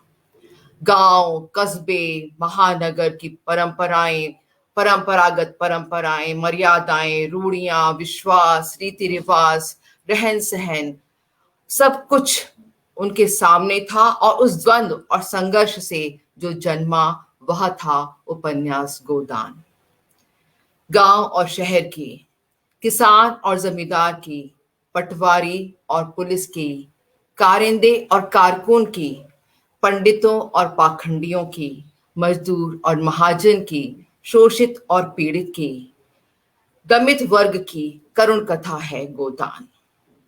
गोदान एक ऐसी व्यंग्यमयी त्रासदी है जो पीड़ा और व्यथा को भीतर ही भीतर पीने के लिए पाठक को बाध्य कर देती है। पाठक स्वयं करुणा से विभोर होकर त्रासदी में डूब जाता है। प्रेमचंद जी ने कथा साहित्य में पहली बार दीनहीन किसान को सर्वश्रेष्ठ रचना में, जो उनकी सर्वश्रेष्ठ कृति है गोदान, उसमें नायक का स्थान दिया है। होरी एक छोटा सा किसान है जो मर्यादा के मोह में पड़कर शोषण की चक्की में पिसता रहता है, पर वह इसके लिए नियति को उत्तरदायी मानता है। सामाजिक व्यवस्था को नहीं, राजनीतिक व्यवस्था को नहीं, शासन व्यवस्था को नहीं, केवल नियति को इसके लिए उत्तरदायी ठहरा देता है। और यह इस उपन्यास के उस रूप को सामने लाता है जहां पर भारतीय समाज का एक परिदृश्य उभर कर आया है। और इसका अंत भी बड़ा त्रासद है। एक त्रासद पीड़ा में इसका अंत होता है, जहां निर्धनता अभिशाप ही नहीं है, अपितु रूढ़ियों की दास्ता, व्यवस्थाओं की निर्ममता और समाज की उदासीनता, पाखंडियों की छलता व वर्ग संघर्ष के दास्ता का, प्रताड़ना का, दारुण प्रताड़ना का एक प्रतीक हो जाता है। होरी की सबसे बड़ी साध है कि वह अपने दरवाजे पर एक गाय को बांधे और उसकी सेवा करे। आजीवन इस अभिलाषा की पूर्ति के लिए वह संलग्न रहता है, संघर्ष करता है, किंतु उसकी साध पूरी नहीं हो पाती। और यहां पर आप देखेंगे कि इस अभिलाषा को पूर्ण करने में उसकी मृत्यु भी हो जाती है, और उसकी मृत्यु के बाद भी, उसके जीवन लीला के अंत होने के बाद भी गोदान समाप्त नहीं होता। उस समय भी पंडित धार्मिक कर्मकांड के नाम पर उनसे गोदान की मांग करते हैं, और बेचारी धनिया एक गाय तो क्या बछड़ा भी नहीं जुटा पाती, वह कुछ पैसे पंडित के हाथ में रख देती है। यह गोदान है। तो यहां पर आप देखिए कि प्रेमचंद जी स्वयं कोई कटाक्ष नहीं करते, किंतु पात्रों के माध्यम से एक ऐसी व्यंग्यमयी त्रासदी खड़ी होती है कि दर्शक हतप्रभ रह जाता है, उसका हृदय कचोट उठता है और नेत्रों में अश्रु होते हैं। तो ऐसा खलनायक के समान हमें ये पात्र दिखाई देते हैं, जबकि प्रेमचंद जी कुछ नहीं कहते। होरी, धनिया, हीरा, शोभा, झुनिया, सभी ग्रामीण पात्रों के माध्यम से प्रेमचंद जी ने गोदान में जिस गांव को उभारा है वह संपूर्ण भारत का प्रतिनिधि है। गोदान सामाजिक स्तर पर कटाक्ष करता है और धर्म, कर्मकांड, ईश्वर भक्ति, पूजा अर्चना के नाम पर हमारे समाज में जो पाखंड व्याप्त है, जैसा कि सर ने कहा कि कबीरदास जी के समान वो समाज में व्याप्त जितनी भी कुरीतियां हैं, परंपराएं हैं, उन पर प्रहार कर रहे हैं। तो यहाँ भी वो एक महत्वपूर्ण संदेश देते हैं कि जितना ध्यान, जितना हम जितनी चिंता हम मृत आत्माओं की सुख सुविधाओं की करते हैं, काश हम थोड़ा सा भी जीवित प्राणियों की चिंता कर लें। तो यह एक महत्वपूर्ण संदेश प्रेमचंद जी ने दिया है, और यदि करते हैं हम तो समाज में जो शोषण है, उत्पीड़न है, वह आज इतनी त्रासद स्थिति में जो आज भी है, आज भी हमें अपने आसपास दिखाई दे रहा है, वह शायद ना हो। तो ये हमारे समाज के धार्मिक खोखलेपन का परिचायक है। और दूसरी ओर गोबर के माध्यम से प्रेमचंद जी ने शहर और गांव के बीच में जो एक खाई व्याप्त है, देखने में भले ही हमें लगे कि दोनों लोग जो दोनों मानव हैं, दोनों मनुष्य हैं, दोनों ओर के वो सामान्य हैं, एक जैसे हैं, किंतु हम देखेंगे तो जीवन यापन की दृष्टि से, शिक्षा की दृष्टि से, आर्थिक जो स्तर है उसकी दृष्टि से, भोग विलास की दृष्टि से अलग अलग स्तर में विभक्त हो जाते हैं। तथाकथित जो नागरीय संस्कृति है वह पाश्चात्य सभ्यता की चकाचौंध में डूबी हुई है। स्वदेश, स्वभाषा, स्वसंस्कृति का सौंदर्य हमारी दृष्टि से वहां कहीं ओझल सा हो गया है, और कुछ ऐसे मूल्य जो हमारी संस्कृति में निहित है, जिनके द्वारा हम भारतीय होने पर गर्व करते हैं, गौरव पाते हैं, जैसे नारी सम्मान, अपरिग्रह, आस्था, निष्ठा, ये सब लुप्त प्राय होते चले जा रहे हैं। और यह दूरदर्शिता आकलन उस वक्त प्रेमचंद ने किया था जो आज भी हम देख रहे हैं। आज भी हम इस चीज को अपने समाज में व्याप्त देख रहे हैं कि ये समाज में आज भी हमारे है कि हम पाश्चात्य संस्कृति की ओर बिल्कुल अंधभक्त होकर दौड़े चले जा रहे हैं। और प्रेमचंद जी ने यथार्थ स्थितियों का इतना सुंदर चित्रण करके मानवता को स्थापित करने का भरपूर प्रयास किया है। समाज के नव निर्माण के लिए मानवता की प्रतिष्ठा दोस्तों परम आवश्यक है। उन्होंने बताया कि मानव में एकता के लिए मनुष्यता को ऊपर उठाना और मनुष्य के मन में उच्च विचार पैदा करना परम आवश्यक है। होरी और धनिया सबसे अधिक मानवता और नैतिकता लिए हुए हैं। उनके साथ पूरे समाज में उनके अपने बहुत बुरा करते हैं। उनका अपना भाई और उसकी पत्नी उनकी गाय जो खरीद पाते हैं किसी भी प्रकार से, उसको वो जहर दे देते हैं। फिर भी वो कहीं भी उससे बदला लेने की इच्छा नहीं रखते। समस्त बुराइयों के होते हुए भी, समस्त दुर्बलताओं के होते हुए भी वे किसी भी प्रकार से अमानवीय आचरण नहीं करते। और होरी अपने चरित्र की समस्त स्वाभाविक दुर्बलताओं के साथ बुराई का उत्तर बुराई से नहीं देता, बल्कि हर पात्र के साथ मानवीय आचरण करता है। तो ये प्रेमचंद जी ने बहुत बड़ा संदेश दिया है कि हमारे साथ कोई कितनी भी बुराई क्यों ना करे, हमें बुराई का उत्तर बुराई से नहीं देना है। मानवीय आचरण हमारे चरित्र का सबसे बड़ा गुण होता है। और दोस्तों, अंत में मैं यही कहूंगी कि यह इनकी सर्वोत्कृष्ट कृति है और जिसका महान उद्देश्य समाज में शोषण उत्पीड़न का अंत करके समाज में मानवता को स्थापित करना है। इसके साथ ही दोस्तों, यदि आप शालिनी जी आप आज्ञा दें तो मैं कविता इससे संबद्ध जो है होरी का आंगन कि आज किसान की क्या स्थिति है वो आपके सामने प्रस्तुत करना चाहूंगी, जो मेरी पुस्तक तरंगिणी में मैंने अभी जो प्रकाशित हुई है उसमें मैंने लिखी है। जी स्वागत है आपका। जी धन्यवाद। आज के समय मतलब स्वतंत्रता के पश्चात होरी की अर्थात एक किसान की क्या स्थिति है। अब उससे पहले देखिए, जैसे स्वतंत्रता का उदय हुआ, सूरज उदय हुआ, तो उस समय क्या क्या आशाएं थी एक किसान के हृदय में, क्या क्या स्वप्न जन्म ले रहे थे। देखिए आप, धूप का एक सुनहरा टुकड़ा नीम की डालियों पत्तों की ओर से झांकता डरता सरसराता आंगन में उतरा। धूप का सुनहरा टुकड़ा नीम की डालियों पत्तियों की ओर से झांकता डरता सरसराता आंगन में उतरा।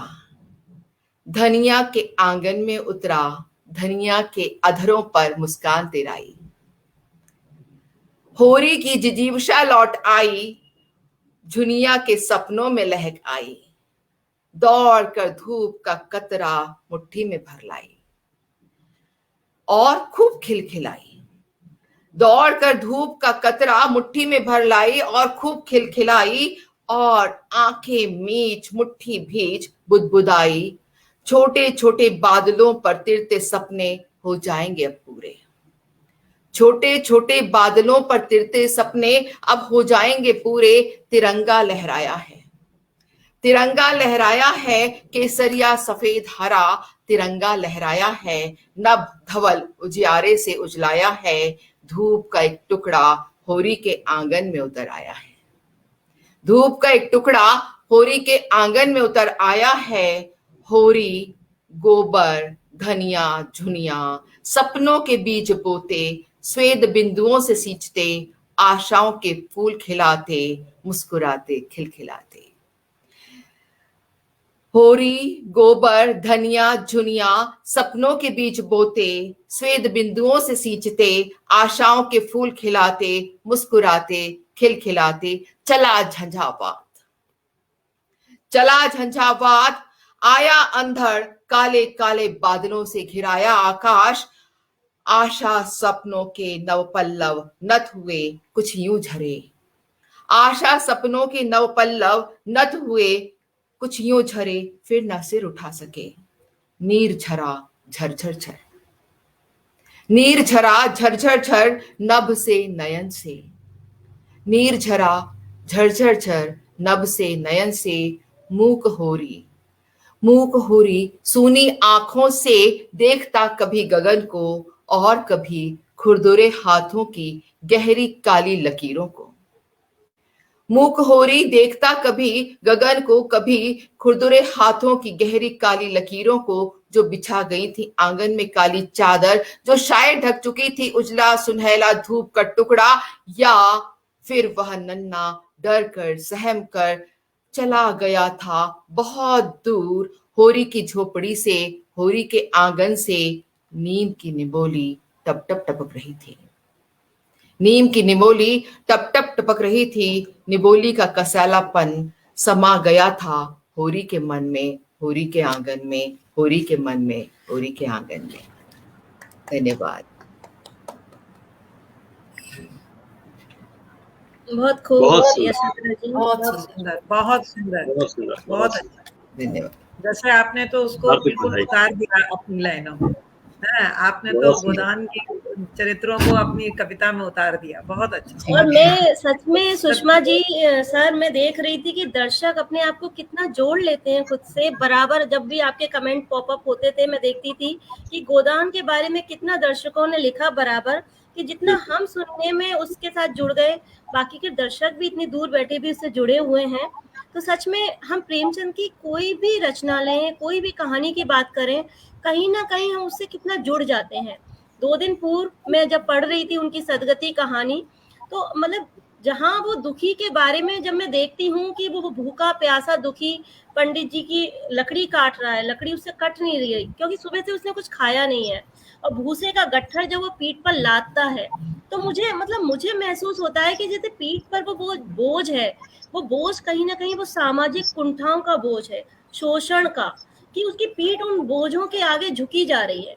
और जब अंत में उस कहानी में जब वो गिर जाता है और फिर उठता नहीं है, जब आप सदगति कहानी का अंत देखेंगे कि दुखी गिर गया, उठता नहीं है, तो फिर मतलब उसका अंत मुझे लगता है कि कितने अनसुलझे पहलू और सवाल ये कहानी अंत में हमारे जहन में छोड़ जाती है, कि कहीं ना कहीं ये कहानी ऐसा लगता है कि अमीर संपन्न व्यक्ति के जो अत्याचार है उसका ब्यौरा नहीं देती, वो हमें कटाक्ष करती है उस अव्यवस्था का, जो कि इंसानियत को दोयम दर्जे पर ला देती है। तो सच में उनकी एक एक कहानी और उस समय में उस कहानी को लिखने का साहस करना बहुत बड़ा साहस है, क्योंकि अभी समय बदल रहा है, लेकिन उस समय में लेखनी को चलाना, जिन्होंने भी प्रेमचंद जी को पढ़ा है कि उनकी कितनी किताबें प्रकाशित नहीं हुई, रोक दिया गया, तो उस समय में वो लिखना बहुत बड़ी बात थी। लेखनी को चलाना, जिन्होंने भी प्रेमचंद जी को पढ़ा है कि उनकी कितनी किताबें प्रकाशित नहीं हुई, रोक दिया गया, तो उस समय में वो लिखना बहुत बड़ी बात है। तो चलिए अब हम इस गोष्ठी के अंत की तरफ बढ़ते हैं, और अब जिनको हम बुलाते हैं, सर मुझे लग रहा है थोड़ा इको हो रहा है। अब हम इस गोष्ठी के अंत की तरफ बढ़ते हैं, और अब हमको लगता है हम में से किसी का ऑडियो ऑन है, एक बार अपने आप को म्यूट कर लें। सुषमा जी आप अपना माइक ऑफ कर लीजिए। जी जी हाँ, तो थोड़ा सा व्यवधान हो जाता है तकनीकी में, कोई बात नहीं। इस गोष्ठी के अंत की तरफ बढ़ते हैं और कहते हैं कि जीवन का आकलन वर्षों में नहीं होता, और प्रेमचंद जी के जीवन से बेहतर और क्या पैमाना हो सकता है। एक बार प्रेमचंद जी ने लिखा था कि उनका जीवन सपाट समतल मैदान है, जिसमें गड्ढे तो कहीं कहीं पर हैं, परंतु टीलों की, पर्वतों, घने जंगलों और खंडरों का उसमें स्थान नहीं है। तो उन्होंने भले ही अपने जीवन की यात्रा को ऐसे नहीं देखा, लेकिन मुझे लगता है कि उनका लिखा हुआ जो साहित्य है वो एक ऊंचा पहाड़ बन गया है, और इस साहित्य के पहाड़ के बारे में थोड़ा और जानेंगे, और उसको जानने के लिए अब मैं मंच पर जिसको बुलाऊंगी, उनसे अनुरोध करूंगी, तो वो हैं हमारी आज की मुख्य अतिथि आदरणीय डॉक्टर अलका अग्रवाल जी।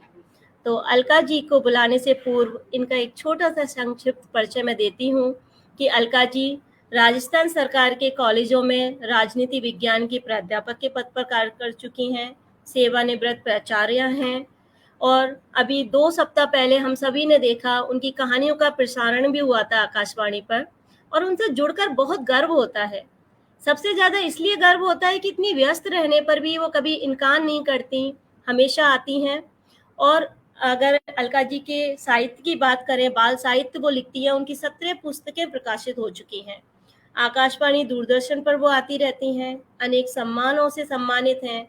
तो अलका जी, सबसे पहले आपका बहुत स्वागत है अपना कीमती समय निकालने के लिए, और अब हम जानना चाहेंगे आपके माध्यम से हमारे प्रेमचंद को।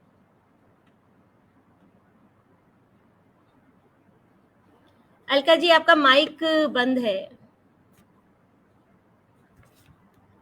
मैं इस मंच को नमन करती हूँ, और आप सबको भी नमस्ते। मेरी जो भी दर्शक श्रोता जुड़े हुए हैं उन सबको मेरी नमस्ते, और जो भविष्य में जुड़ेंगे उनको भी। हिंदी है जिंदगी, और हिंदी शिक्षण और समज्ञा तीनों को मैं धन्यवाद देती हूँ कि इस तरह के इतना अच्छा आयोजन किया है। उससे भी ज्यादा मैं इस बात की मतलब प्रशंसा करती हूँ कि इस कार्यक्रम का नाम हमारे प्रेमचंद रखा गया, जो कि मुझे बहुत ही अच्छा लगा, क्योंकि जितना अपनत्व प्रेमचंद की रचनाओं में है, इस कार्यक्रम के शीर्षक में भी उतना ही अपनत्व है। वाकई प्रेमचंद हम सबके हैं, हम सबके थे, और मैं समझती हूँ कि हम सबके हमेशा रहेंगे। तो ये एक बहुत ही अच्छी बात आप लोगों ने की, इस तरह का नाम रखकर।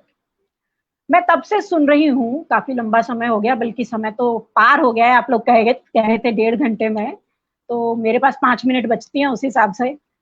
तो आप लोगों के बारे में क्या कहा जाए, जिन भी लोगों ने बोला है, ये कहना चाहिए कि भाषा के मामले में और विचारों के मामले में और वैचारिक स्पष्टता के मामले में, विश्लेषण क्षमता की दृष्टि से देखा जाए, तो आप सबने एक दूसरे से बढ़कर बोला। किसका अच्छा किसका बुरा तो सवाल ही नहीं है, सबने एक दूसरे से बढ़कर के, एक से बढ़कर एक लोग थे।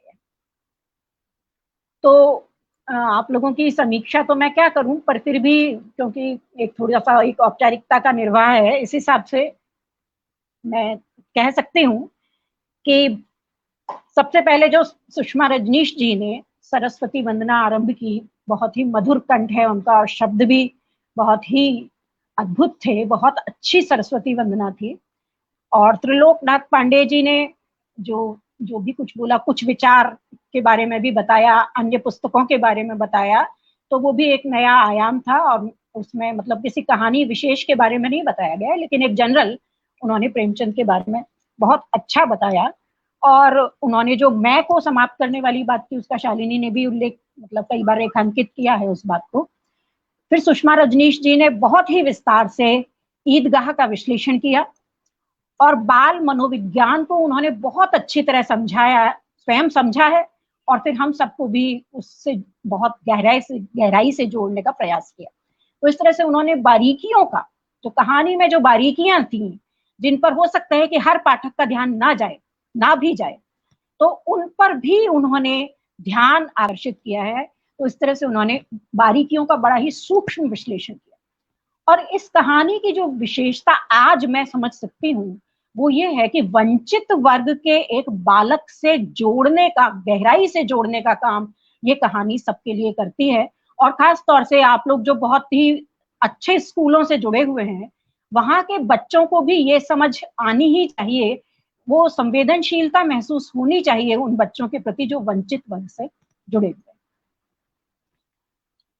प्रगति जी जो कि मॉस्को से हैं, शालिनी की तरह मैं भी उनकी प्रशंसक हूँ इस मामले में कि वो वाकई दिल से बात करते।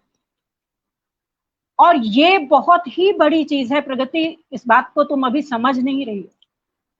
आज के इस दुनिया में दिमाग से तो सब बात करते हैं, लेकिन दिल से नहीं। और ये तुम्हारी बहुत बड़ी शक्ति है, इसको बचाए रखना, क्योंकि दिल से बात करना इतना आसान नहीं। क्योंकि दिल से जो बात की जाती है वो अगले के दिल तक जरूर पहुंचती है, चाहे दिमाग से की गई बात दिमाग तक ना पहुंचे। ये मैं पक्के तौर पर जानती हूँ, अपने 40 साल के कॉलेज शिक्षण के दौरान मैंने इस बात का अनुभव किया है कि दिल से कही गई बात जरूर दिल तक पहुंचती है। तो एक तो गुल्लक वाली बात ही बहुत अच्छी थी, दूसरी बात एहसासों के सिक्के वाली बात मुझे बहुत अच्छी लगी। सकारात्मक सिक्के हम डालते रहे अपनी गुल्लक में, ये बात भी बहुत अच्छी कही। और पंच परमेश्वर का जो विश्लेषण किया, उसमें मानव मन का सूक्ष्म विश्लेषण किया और पूरी तरह दिल से उद्गार व्यक्त किए गए, इस बात को मैं पुनः रेखांकित कर रही। यशोधरा भटनागर जी ने जो भी कहा, उससे पहले मैं उनकी आवाज की प्रशंसा करना चाहूंगी। उनकी आवाज बहुत ही साफ, स्पष्ट, और ऐसा लगता है जैसे ट्रेन्ड वॉइस है। बहुत समझा के अच्छे से बात को कहने का सलीका है उनमें, तो ये एक बहुत ही बड़ा गुण है उनका। गोदान की उन्होंने बात की। अब मैंने तो शालिनी से कहा था कि शायद सब लोग कहानियों पर बोलेंगे, तो मैं भी गोदान पर ही बोलने वाली थी। अब जो भी है, हर आदमी अलग तरह से सोचता है, इसलिए मैं भी उसी पर ही बोलूंगी। लेकिन क्योंकि हम देख रहे हैं कि हर आदमी एक ही चीज पर अलग अलग तरह से सोचता है, मुंडे मुंडे मतिर भिन्ना जिसे कहते हैं, तो इसलिए कोई बात नहीं। तो मैं भी उसी पर बोलने वाली हूँ। और जो इन्होंने कहा कि बुराई का उत्तर भलाई से देने वाली बात, तो हम ये देखते हैं कि प्रेमचंद पर गांधी का बहुत गहरा प्रभाव। आप जब भी प्रेमचंद को पढ़ेंगे ये लाइन कहीं ना कहीं आपको पढ़ने को मिल जाएगी। और जो गांधी हृदय परिवर्तन की बात करते हैं वो उनके साहित्य में हमें यत्र तत्र सर्वत्र व्याप्त दिखाई देती। और जो बात है कि भाई होरी है वो बुराई का बदला बुराई से नहीं देता, तो ये भी उसी का प्रतिबिंब हमें, गांधी का ही प्रतिबिंब हमें एक तरह से प्रेमचंद में दिखाई देता है। हालांकि ये एक मानवीय मूल्य है, लेकिन हम सब जानते हैं कि प्रेमचंद ने 1920 में अपनी नौकरी से इस्तीफा दे दिया था क्योंकि गांधी ने असहयोग आंदोलन में आह्वान किया। तो ऐसा नहीं कि वो केवल लिख ही रहे थे, वो उन मूल्यों को जी रहे थे। ये सबसे बड़ी बात है कि लेखक जब उन मूल्यों को जीता है तभी वो मूल्य हमारे तक उस तरह पहुंच पाते हैं और तभी हम कह पाते हैं हमारे प्रेमचंद। वो हर एक के हैं क्योंकि हर एक की पीड़ा को उन्होंने दिल से अनुभूत किया है और फिर उसे अभिव्यक्ति प्रदान की। इसलिए जब हम प्रेमचंद की बात करते हैं तो प्रेमचंद होना कोई आसान काम नहीं, प्रेमचंद होना बहुत ही कठिन है। और प्रेमचंद जी के बारे में जो उन्होंने कुछ विचार में कहा है वो त्रिलोकनाथ जी पांडे ये बात कह चुके हैं, फिर भी मैं कुछ विचार से कुछ पंक्तियां अवश्य ही पढ़ना चाहूं। तो ये तो उन्होंने कह दिया है कि सच्चाई है आगे चलने वाली मशाल है, लेकिन उन्होंने ये भी कहा है कि राजनीति के आगे चलने वाला एडवांस गार्ड है। साहित्य क्या है? राजनीति के आगे चलने वाला एडवांस गार्ड है।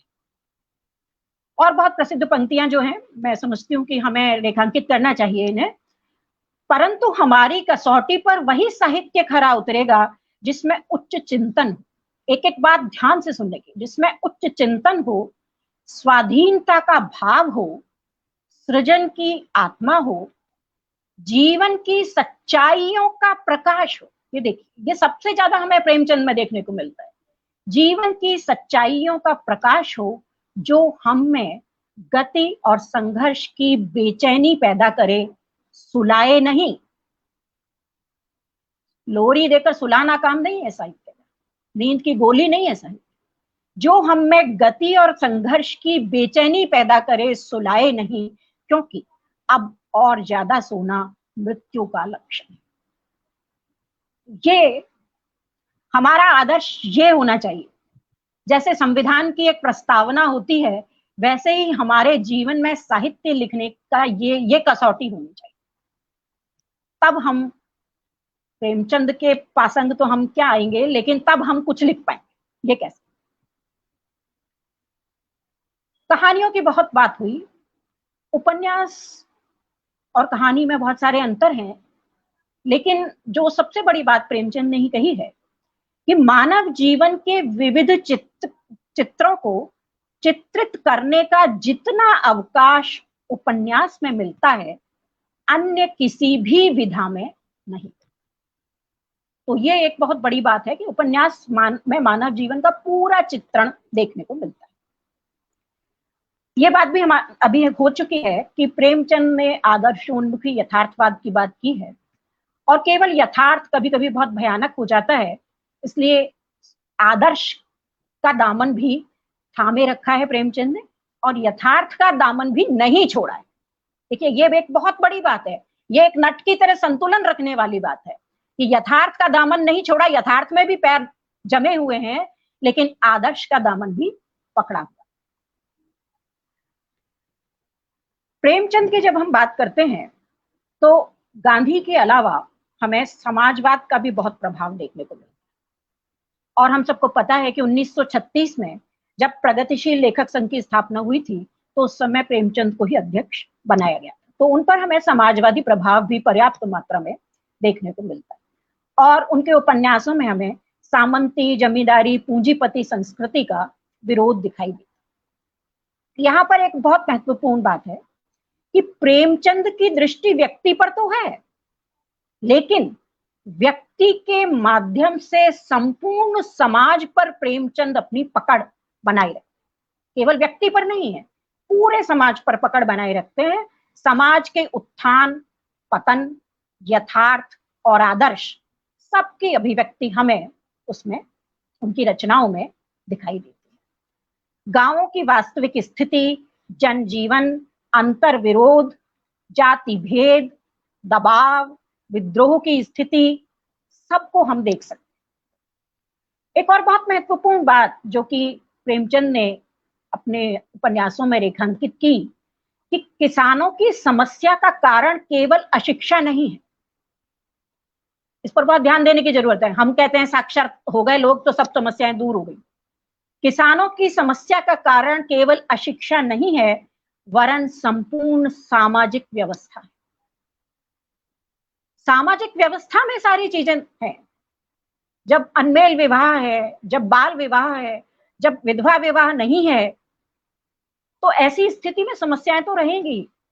जब मर्यादा के नाम पर, मर्याद के नाम पर जब जुनिया से शादी हो जाती है गोबर की, तो उसको जुर्माना देना पड़ रहा है जिस समाज में, तो ऐसे समाज में कैसे गरीब नहीं रहेगा किसान? किसान तो गरीब ही रहेगा। उसका कारण अशिक्षा नहीं है, मात्र शिक्षा नहीं है, अशिक्षा है एक छोटा सा कारण। अगर हम गोदान की बात करें तो मैं ऐसा समझती हूं कि अगर प्रेमचंद की सारी रचनाओं को लिया जाए और अगर हम उन्हें हीरा माने तो गोदान कोहिनूर है। मेरा ख्याल है कि आप भी मेरी इस निजी मत से सहमत होंगे कि अगर हम सबको देखें और अगर वो हीरा हैं तो गोदान निश्चित रूप से कोहिनूर है। और जो बात अभी मेरे से पूर्व भी कई लोगों ने कही, मुझे ध्यान है कि मैंने पहली बार गोदान जब पढ़ा, मैं पहले भी बता चुकी हूँ कि मेरे पास कभी हिंदी विषय नहीं रहा, तो उस दृष्टि से आप लोगों जैसी मैं समृद्ध नहीं रही। पर मैंने जब पढ़ा तब मुझे 2 साल हो चुके थे नौकरी करते हुए। और आप लोग जानते हैं कि जब अकेले रहते हैं हम तो एक कमरा लेके शुरू में नौकरी में रहते हैं, तो ऐसे ही मैं भी एक कमरा लेकर के रहती थी। और रात को मैंने उसको गोदान, रात होने तक भी, सुबह से पढ़ना शुरू किया, छुट्टी थी उस दिन, और रात होने तक भी मैं उसे पढ़ रही थी। और आजकल की तरह नहीं था उस जमाने में, आज से 40 साल पहले ऐसा था कि लोग जल्दी सो जाया करते थे, और छोटे शहर में तो और भी जल्दी सो जाते थे। तो जब मैंने गोदान का अंतिम पेज पढ़ा और जब वो गोदान की बात आई और 20 आने उसने पैसे दिए निकाल करके, तब मैं इतनी बुरी तरह रो रही थी, इतनी बुरी तरह रो रही थी कि मुझे एकदम से ये आभास हुआ, समझ में आया कि मैं इतनी जोर से रो रही हूँ, रात के 1 बज रहे हैं। और मतलब एक दरवाजा था, उसमें उसके परे दूसरे लोग सो रहे थे, तो मुझे लगा कि ये क्या हो रहा है, मुझे चुप होना चाहिए। तो आपका अपने ऊपर नियंत्रण ही नहीं रहता, ऐसा लिखते हैं प्रेमचंद। आप इतने एकाकार हो जाते हैं उसके साथ में कि आपको खुद की सुध-बुध नहीं रहती, ये कहना चाहिए। जैसे कहते थे कि कृष्ण की वंशी से गोपिकाओं को सुध-बुध नहीं रहती, वैसे ही प्रेमचंद की रचना जब आप पढ़ते हैं तो आपको कुछ भी ध्यान नहीं रहता। आपके लिए वो ही आपकी दुनिया है, वो ही आपका संसार है। ऐसा जादू, ऐसा तिलिस्म बनाते हैं प्रेमचंद कि हम उसमें बिल्कुल कैद हो जाते हैं उस तिलिस्म। उसके अलावा हम कुछ सोच ही नहीं पाते। तो जैसा हम जानते ही हैं कि ग्रामीण कृषक जीवन का महाकाव्य कहा जाता है इसे, और विश्व की अनेक भाषाओं में अनुवाद हो चुका है। और अगर विश्व साहित्य में उच्च स्तर पर रखने योग्य मैं किसी रचना को मानती हूं तो गोदान उनमें से एक। 1917 में हम जानते हैं कि रूस में क्रांति हुई थी, बोल्शेविक क्रांति, और उस समय हमारे देश में भी उस क्रांति का काफी प्रभाव था। गोदान के रचना काल में समाजवादी चेतना का विस्तार हो रहा था। और कोई भी लेखक जो होता है वो अपने युग का प्रतिनिधि होता है। उसी तरह से प्रेमचंद भी अपने युग के प्रतिनिधि थे, और इसलिए हमें गोदान में संघर्षरत पात्र दिखाई दे। एक और बहुत महत्वपूर्ण बात है, आज बहुत चर्चित है नारी विमर्श और दलित विमर्श, लेकिन आप देखिए कि जब धनिया विरोध करती है तो वो क्या है? क्या वो नारी विमर्श नहीं? विरोध का स्वर उठाती है। तो जब हम दलित विमर्श की बात करते हैं तो झुनिया इस तरह का पात्र है, एक सिलिया वो इस तरह का पात्र है। तो दलित विमर्श और नारी विमर्श दोनों के बीज हमें गोदान में दिखाई देते। अंतर जातीय विवाह को प्रोत्साहित करता हुआ दिखाई देता है हमें गोदान, विधवा विवाह को प्रोत्साहित करता हुआ दिखाई देता है। धनिया जो है वो कोई भी अत्याचार सहने को तैयार नहीं है, वो होरी की तरह नहीं है, वो एक विरोध करने वाला स्वर रखती है और होरी के समान वो सब कुछ सिर झुकाकर सहने के लिए तैयार बिल्कुल भी नहीं है। तो देखिए उस जमाने में भी उन्होंने बताया कि एक स्त्री किस तरह से विरोध करने का साहस रखती है। गोदान में युग सत्य को पूरी पहचान नहीं थे। वर्ग वैषम्य और वर्ग संघर्ष के साथ साथ रासोन्मुख सामंतवाद का भी इसमें चित्रण दिखाई देता है। मरने के बाद भी गोदान के नाम पर शोषक दाता दीन द्वारा गोदान के 20 आने लेना धर्म की आड़ में भारतीय सर्वहारा के शोषण की कहानी, करुण कहानी कहता। गोदान में ग्रामीण जीवन का और कृषक का जो चित्र है, ऐसे कृषक का जो निर्धनता में आकंठ डूबा हुआ है, जो बार बार कर्ज लेता है पर मूल तो क्या ब्याज भी नहीं चुका पाता, दाता दीन झिंगुरी सा दुलारी के कर्ज के चक्रव्यूह में जो फंसता चला जाता और समाज की इस व्यवस्था को गोबर नहीं स्वीकार करता और वो इसको सहने को तैयार नहीं, और इस तरह से वो गांव को ही छोड़ देता। तो इस तरह किस तरह एक नई पीढ़ी, युवा पीढ़ी किसान से मजदूर में तब्दील हो रही है, इसका भी पूरा चित्रण हमें इसमें दिखाई देता है। गोबर का एक वाक्य, मैं सिर्फ एक वाक्य बताना चाहूंगी। गोबर कहता है कि तुम लोगों ने किसानों को लूट लूट कर मजदूर बना डाला है। 30 रुपए उधार लिए थे कभी, 30 के 200 9 साल में, कुछ हद है। तो इस तरह से इसमें हमें गोबर का भी विद्रोही स्वर, विद्रोही तेवर दिखाई देता है। ग्रामीण और नगरीय दोनों कथाएं इसमें समानांतर रूप से चलती रहती है। स्वयं ग्रामवासी होने के कारण ग्राम के जनजीवन का बहुत ही अच्छे से प्रेमचंद ने इसमें विवरण दिया है, और निर्धनता के कारण किस तरह से आपाद मस्तक किसान डूबा हुआ है कर्ज में, इसकी बहुत ही करुण और संवेदनशील कहानी हमें इसमें दिखाई देती है कि जीवन में ऐसा कोई दिन नहीं कि लगान और महाजन को देकर कुछ बचा। आप सोचिए कैसा जीवन जी रहा है किसान, और आज क्या कुछ बदला है क्या? जो किसान आत्महत्या कर रहे हैं वो क्या है सब? उससे हमें पता चलता है कि तब तो ब्रिटिश राज था, अब तो हमारा खुद का राज है, स्वयं का राज है, लेकिन आज भी किसान की स्थिति इतनी खराब, इतनी बुरी स्थिति है। तो ये अगर आज भी किसानों के हिसाब से प्रेमचंद प्रासंगिक हैं तो ये हमारे लिए शर्म की बात, मैं तो समझती हूँ बेहद शर्म की बात है कि आज भी किसान की स्थिति खराब है। गोदान में खन्ना पूंजीपति वर्ग का प्रतिनिधि है जो पूंजी के आधार पर मजदूरों को पीड़ित करता है।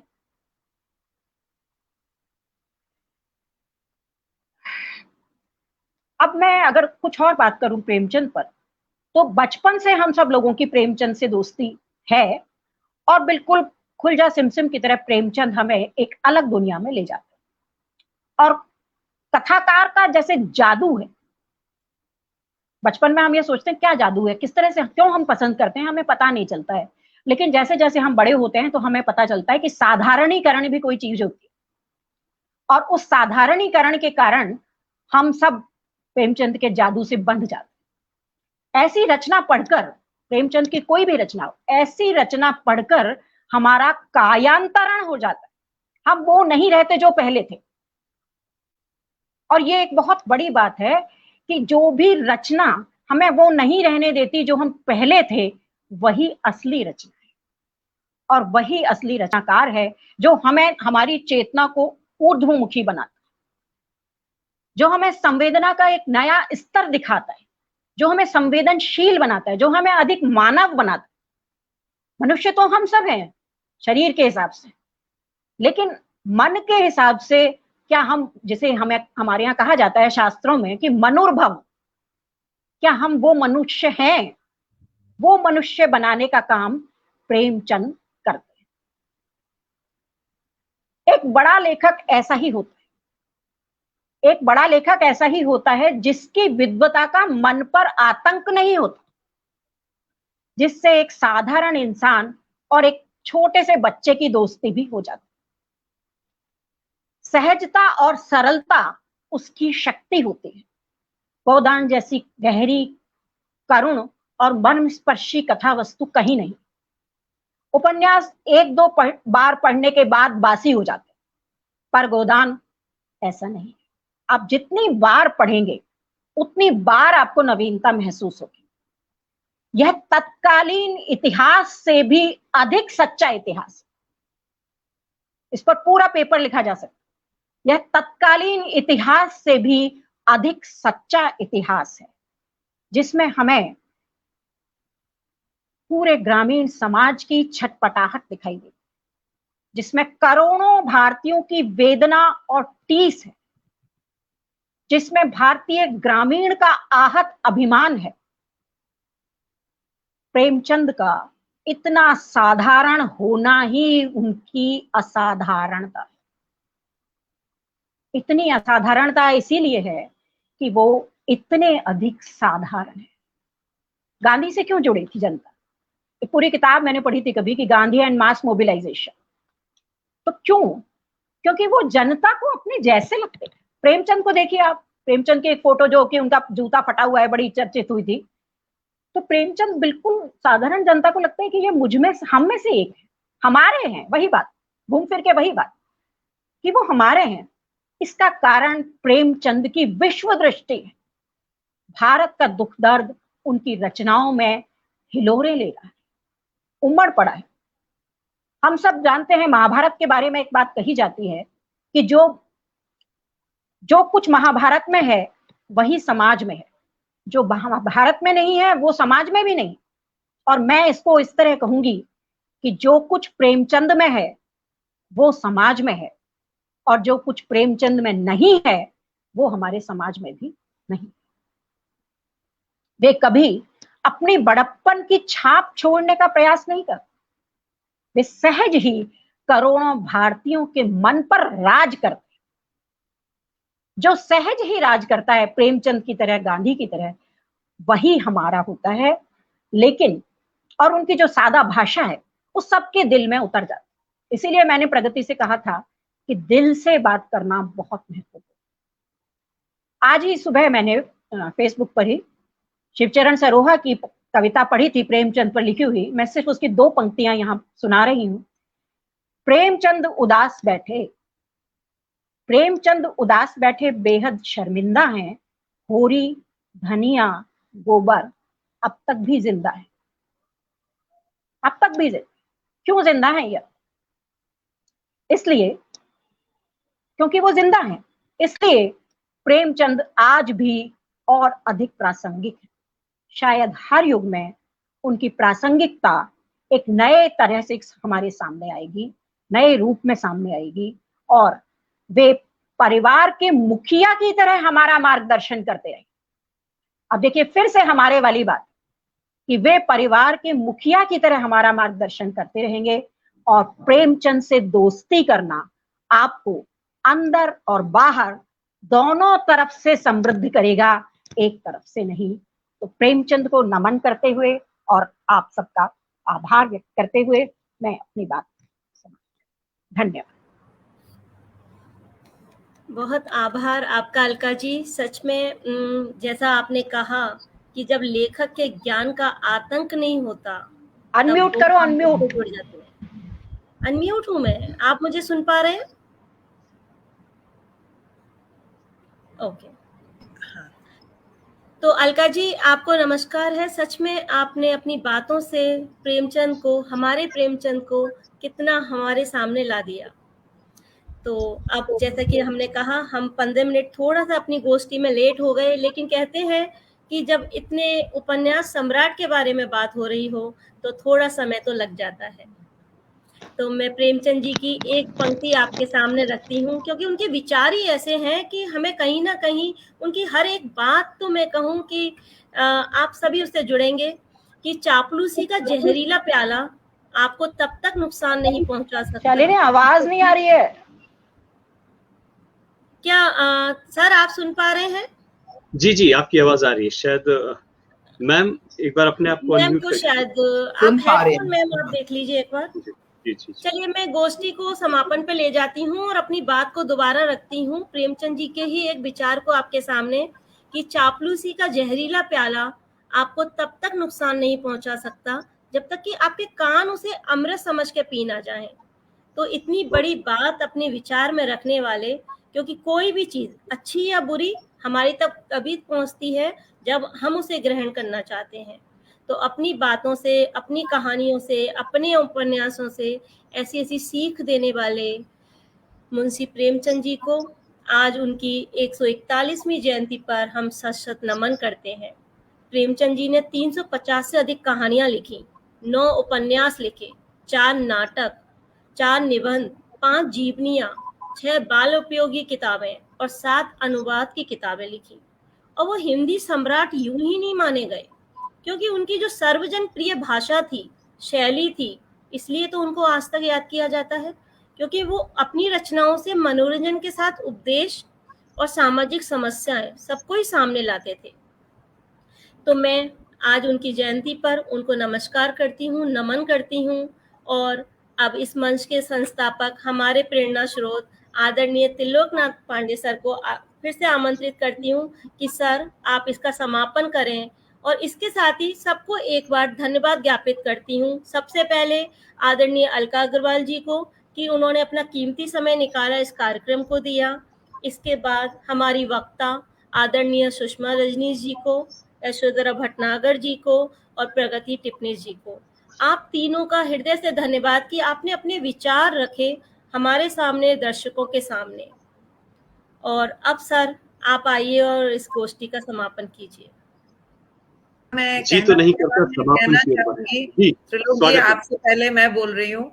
यहाँ मैं कहना चाहूंगी कि शालिनी बहुत सुंदर संचालन और बड़ा ही विशिष्ट तरह का संचालन ये रहा, और गोष्ठी तो पूरी अपने आप में थी ही बहुत अच्छी।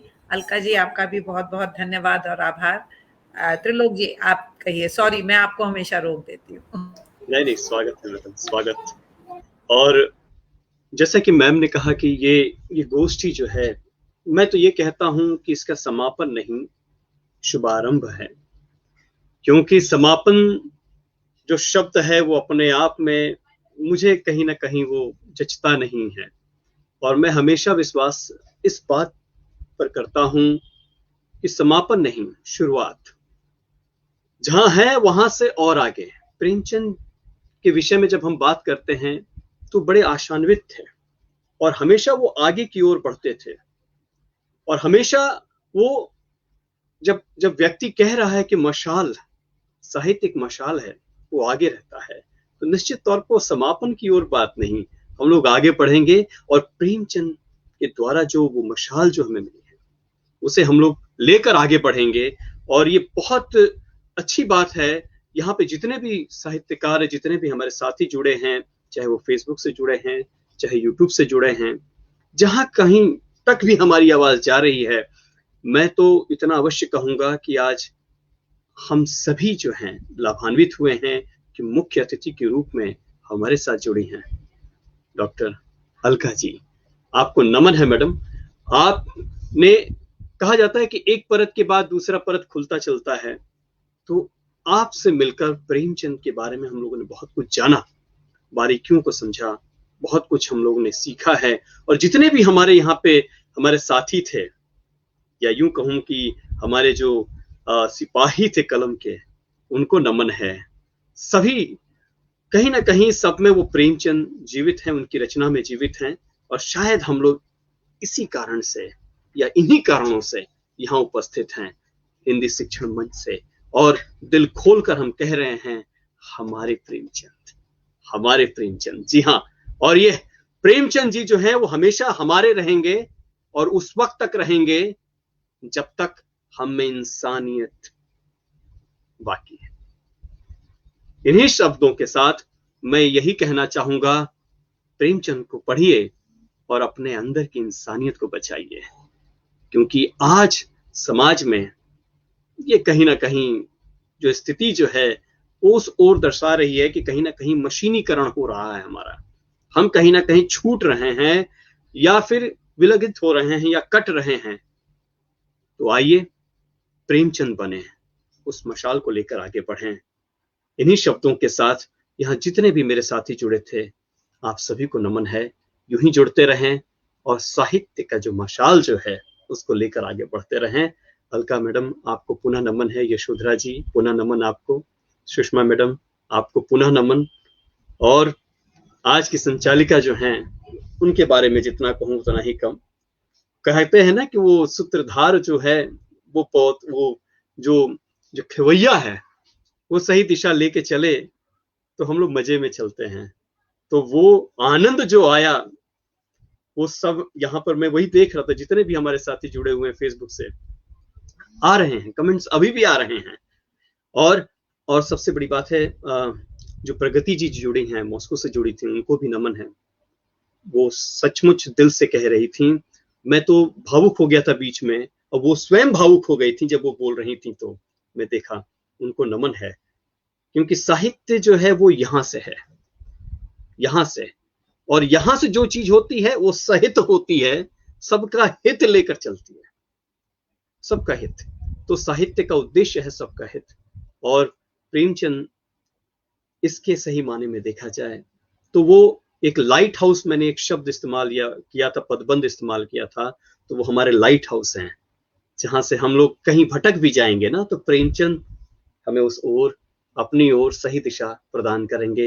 अलका जी, आपको पुनः नमन है। आपके शब्द अमृत के समान थे, उसका पान करके हम लोग कृतार्थ हैं। जितने हमारे साथी जुड़े हैं, पुनः नमन है, क्योंकि यह मंच भी आपका है, आपसे है।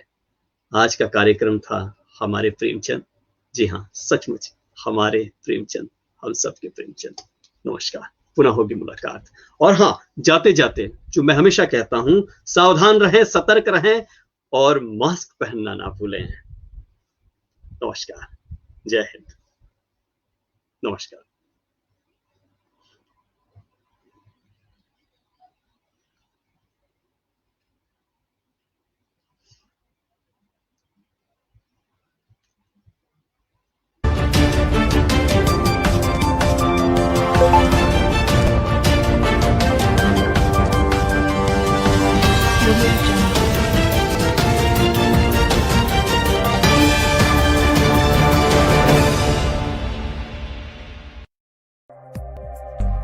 हिंदगी, हिंदी है जिंदगी।